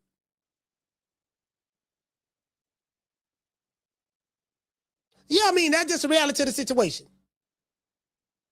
Like I say, I would never get the interview. I don't give a fuck about the interview. I don't want access to these niggas. These dudes ain't nobody. They ain't nobody. They're just a bunch of niggas that can fight, that's all. When they retire or lose or whatever the case may be, this shit gonna keep going on. I'm telling you, this Gen Z, and then when you got somebody from Gen Z that is putting in the work, like a Baron Rodriguez, like a Devin Haney, like a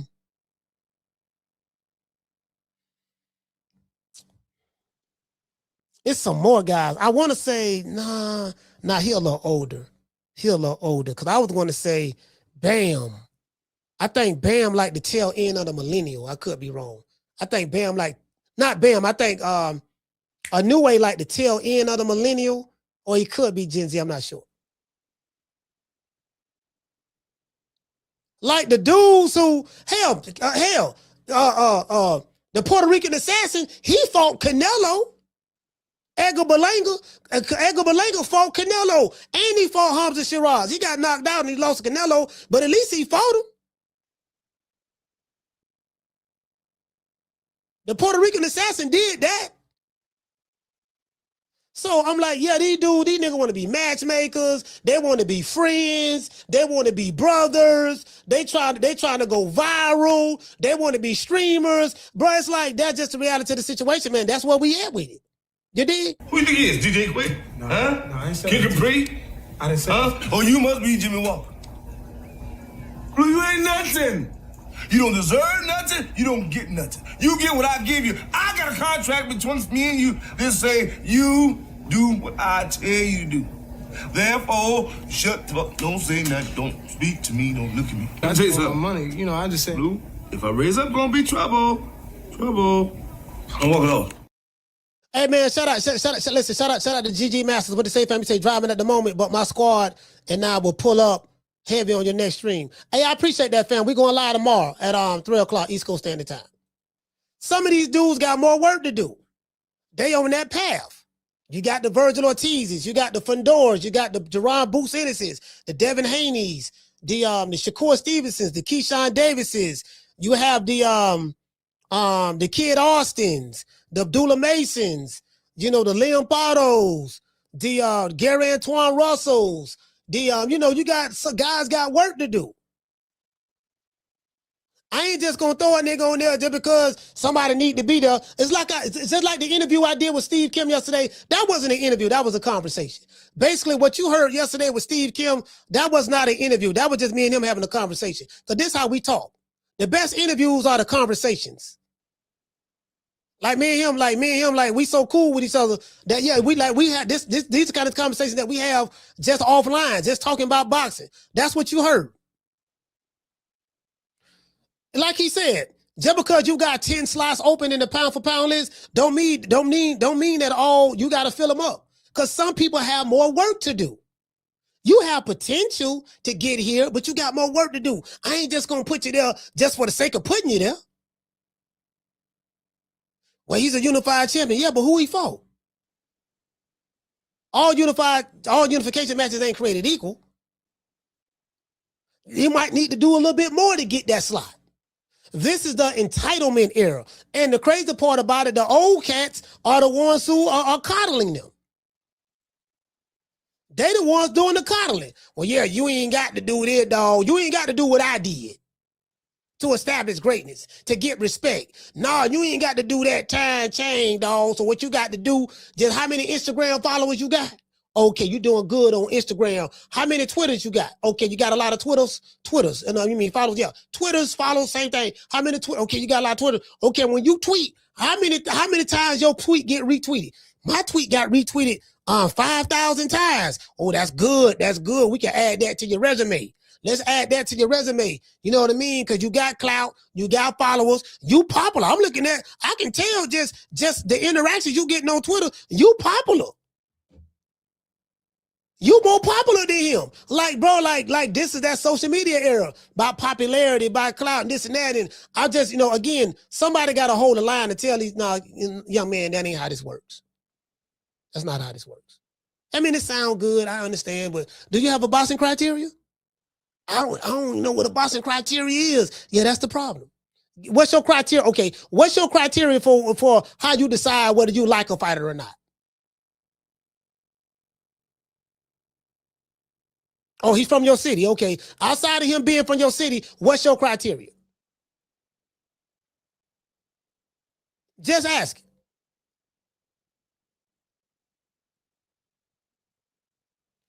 Do you hold everybody to the same standard? Oh, you don't. See, that's the thing. This Gen Z generation, they don't hold everybody to the same standard. They hold their favorite fighter to a different standard than they hold the fighter that they don't like. It's all about whether I like you or not. It ain't about what you did in the ring. Do I like you? He did good on the hand mitts. But let's go back to Floyd. Because I want to close on Floyd. How bad did you want that fight at that particular time? I mean, I don't remember, a lot of times you hear, there's a hang up in negotiations because of this, because of that. But when you fought Oscar De La Hoya, I don't remember, any issues. It seemed like you agreed to everything he wanted. I agreed to everything. You know what? Floyd said he agreed to everything. And then the question that was asked, how bad did you want it? He wanted that fight so bad with Oscar that he agreed to Oscar De La Hoya's terms. In this case with Keyshawn and Devin Haney, it was not the terms of Devin Haney. It was the terms of the WBO. The WBO set the terms because Keyshawn Davis, the challenger, wanted to go the WBO route. He is the one that wanted the purse bid. He knew what the purse bid was prior to the purse bid begin. How do we know? Because I just played you the video earlier today about what Gustavo, who is the president and he's a lawyer, an attorney of the WBO, said. He said Keyshawn Davis' team reached out to him him. He said Keyshawn Davis was involved in that. So Keyshawn knew what was going on. His attorney knew what was going on. And his manager knew what was going on. He said he spoke to Keyshawn. I spoke to his whole team, and this is what they said they wanted to do. I did not advise them to do that. I'm like, well, if you go to purse bid now, you can end up getting less money than you did the initial offer from Top Rank. And Keyshawn said, no, I want to go to purse bid anyways. So your money argument is a moot point because this fool chose to go that route. After lying, said that he didn't know that he was going to be a welterweight. Gustavo, the good white man, the president of the WBO said that they reached out to me and they notified me that they was moving up. They moved up to 140, 147, and they wanted to be the #1 guy to become the mandatory to fight Devin Haney. So you lied when you said you ain't know nothing about that. But guess what? You Keyshawn Davis fans ain't gonna keep it real. It ain't a bunch of y'all. It's about 5 or 6 of y'all. And all of y'all, it ain't a bunch of y'all. Y'all won't keep it real. You won't keep it real to save your life. I get it. This phone ain't ringing, blowing off the hook for anybody to challenge any of this shit. You can't challenge it because I'm going to put the receipt in your face. What you going to have to say when I put the receipt in your face? Nothing. You have nothing to say. Let's give everybody a round of applause.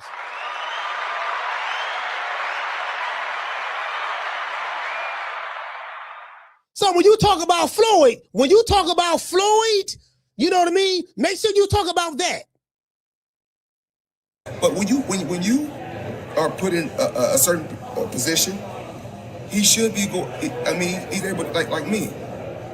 You know, when I was in a position, I can pick and choose who I want to, because I earned that right.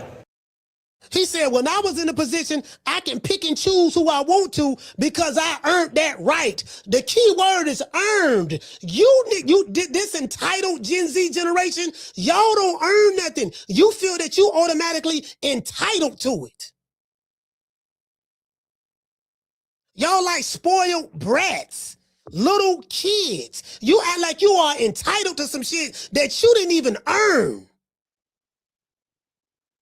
That's the problem. And you got a bunch of old crested niggas and retired fighters that's telling you you don't need to earn it. You already that.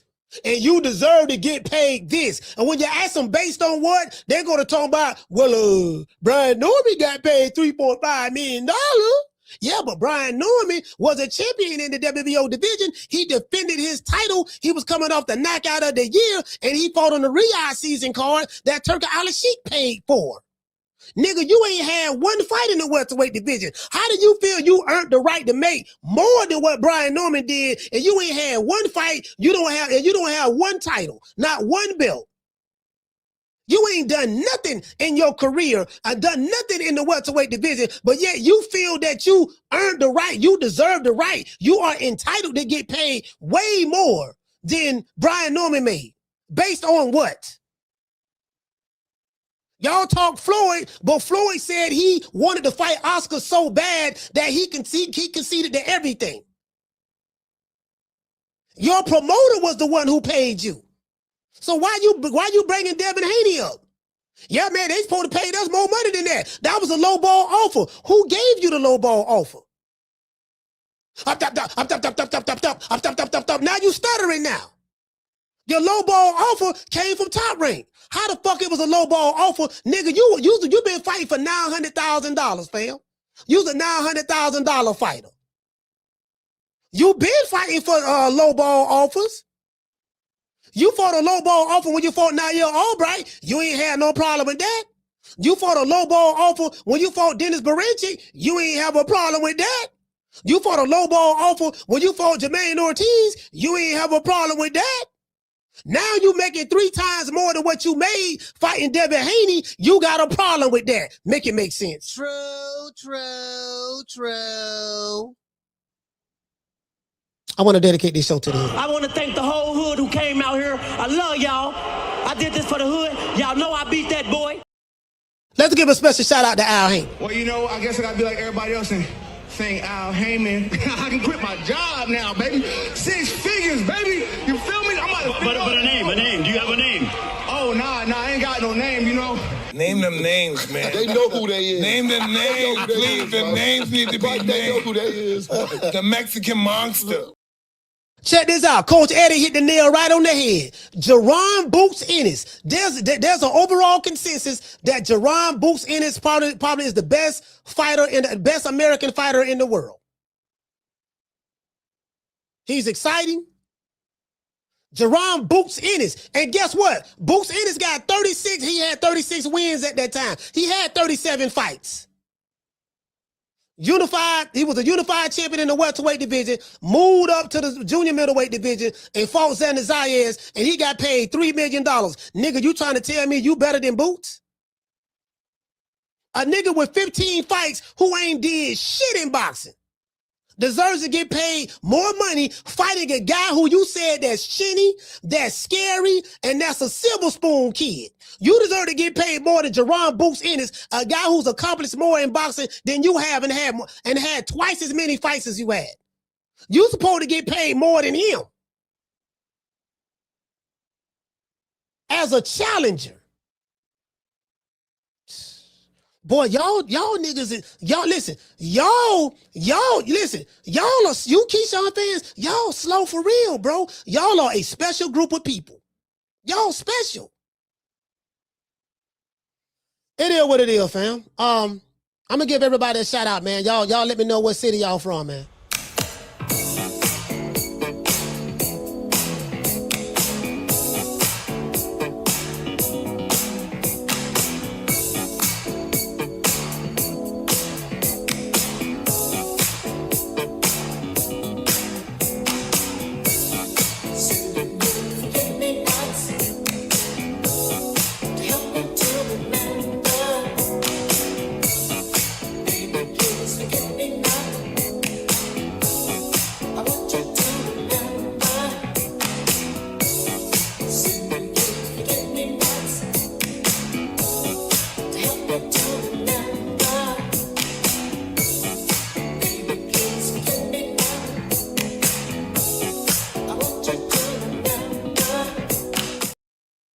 Y'all see how easy it is to blow this shit up?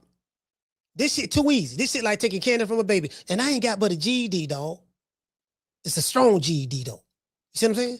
Like, bro, like you have remedial talking points. Slow talking points. This shit too easy. This shit like taking candy from a baby. Your logic, it don't make no sense. You saying you deserve more than what Floyd got. Floyd got paid. Floyd got paid a lot of money for Oscar, to be fair. But I'm saying, like, you saying that you supposed to get paid more than Boots. You asking for more money than Jerron Boots Ennis asked to fight Xander Zayas.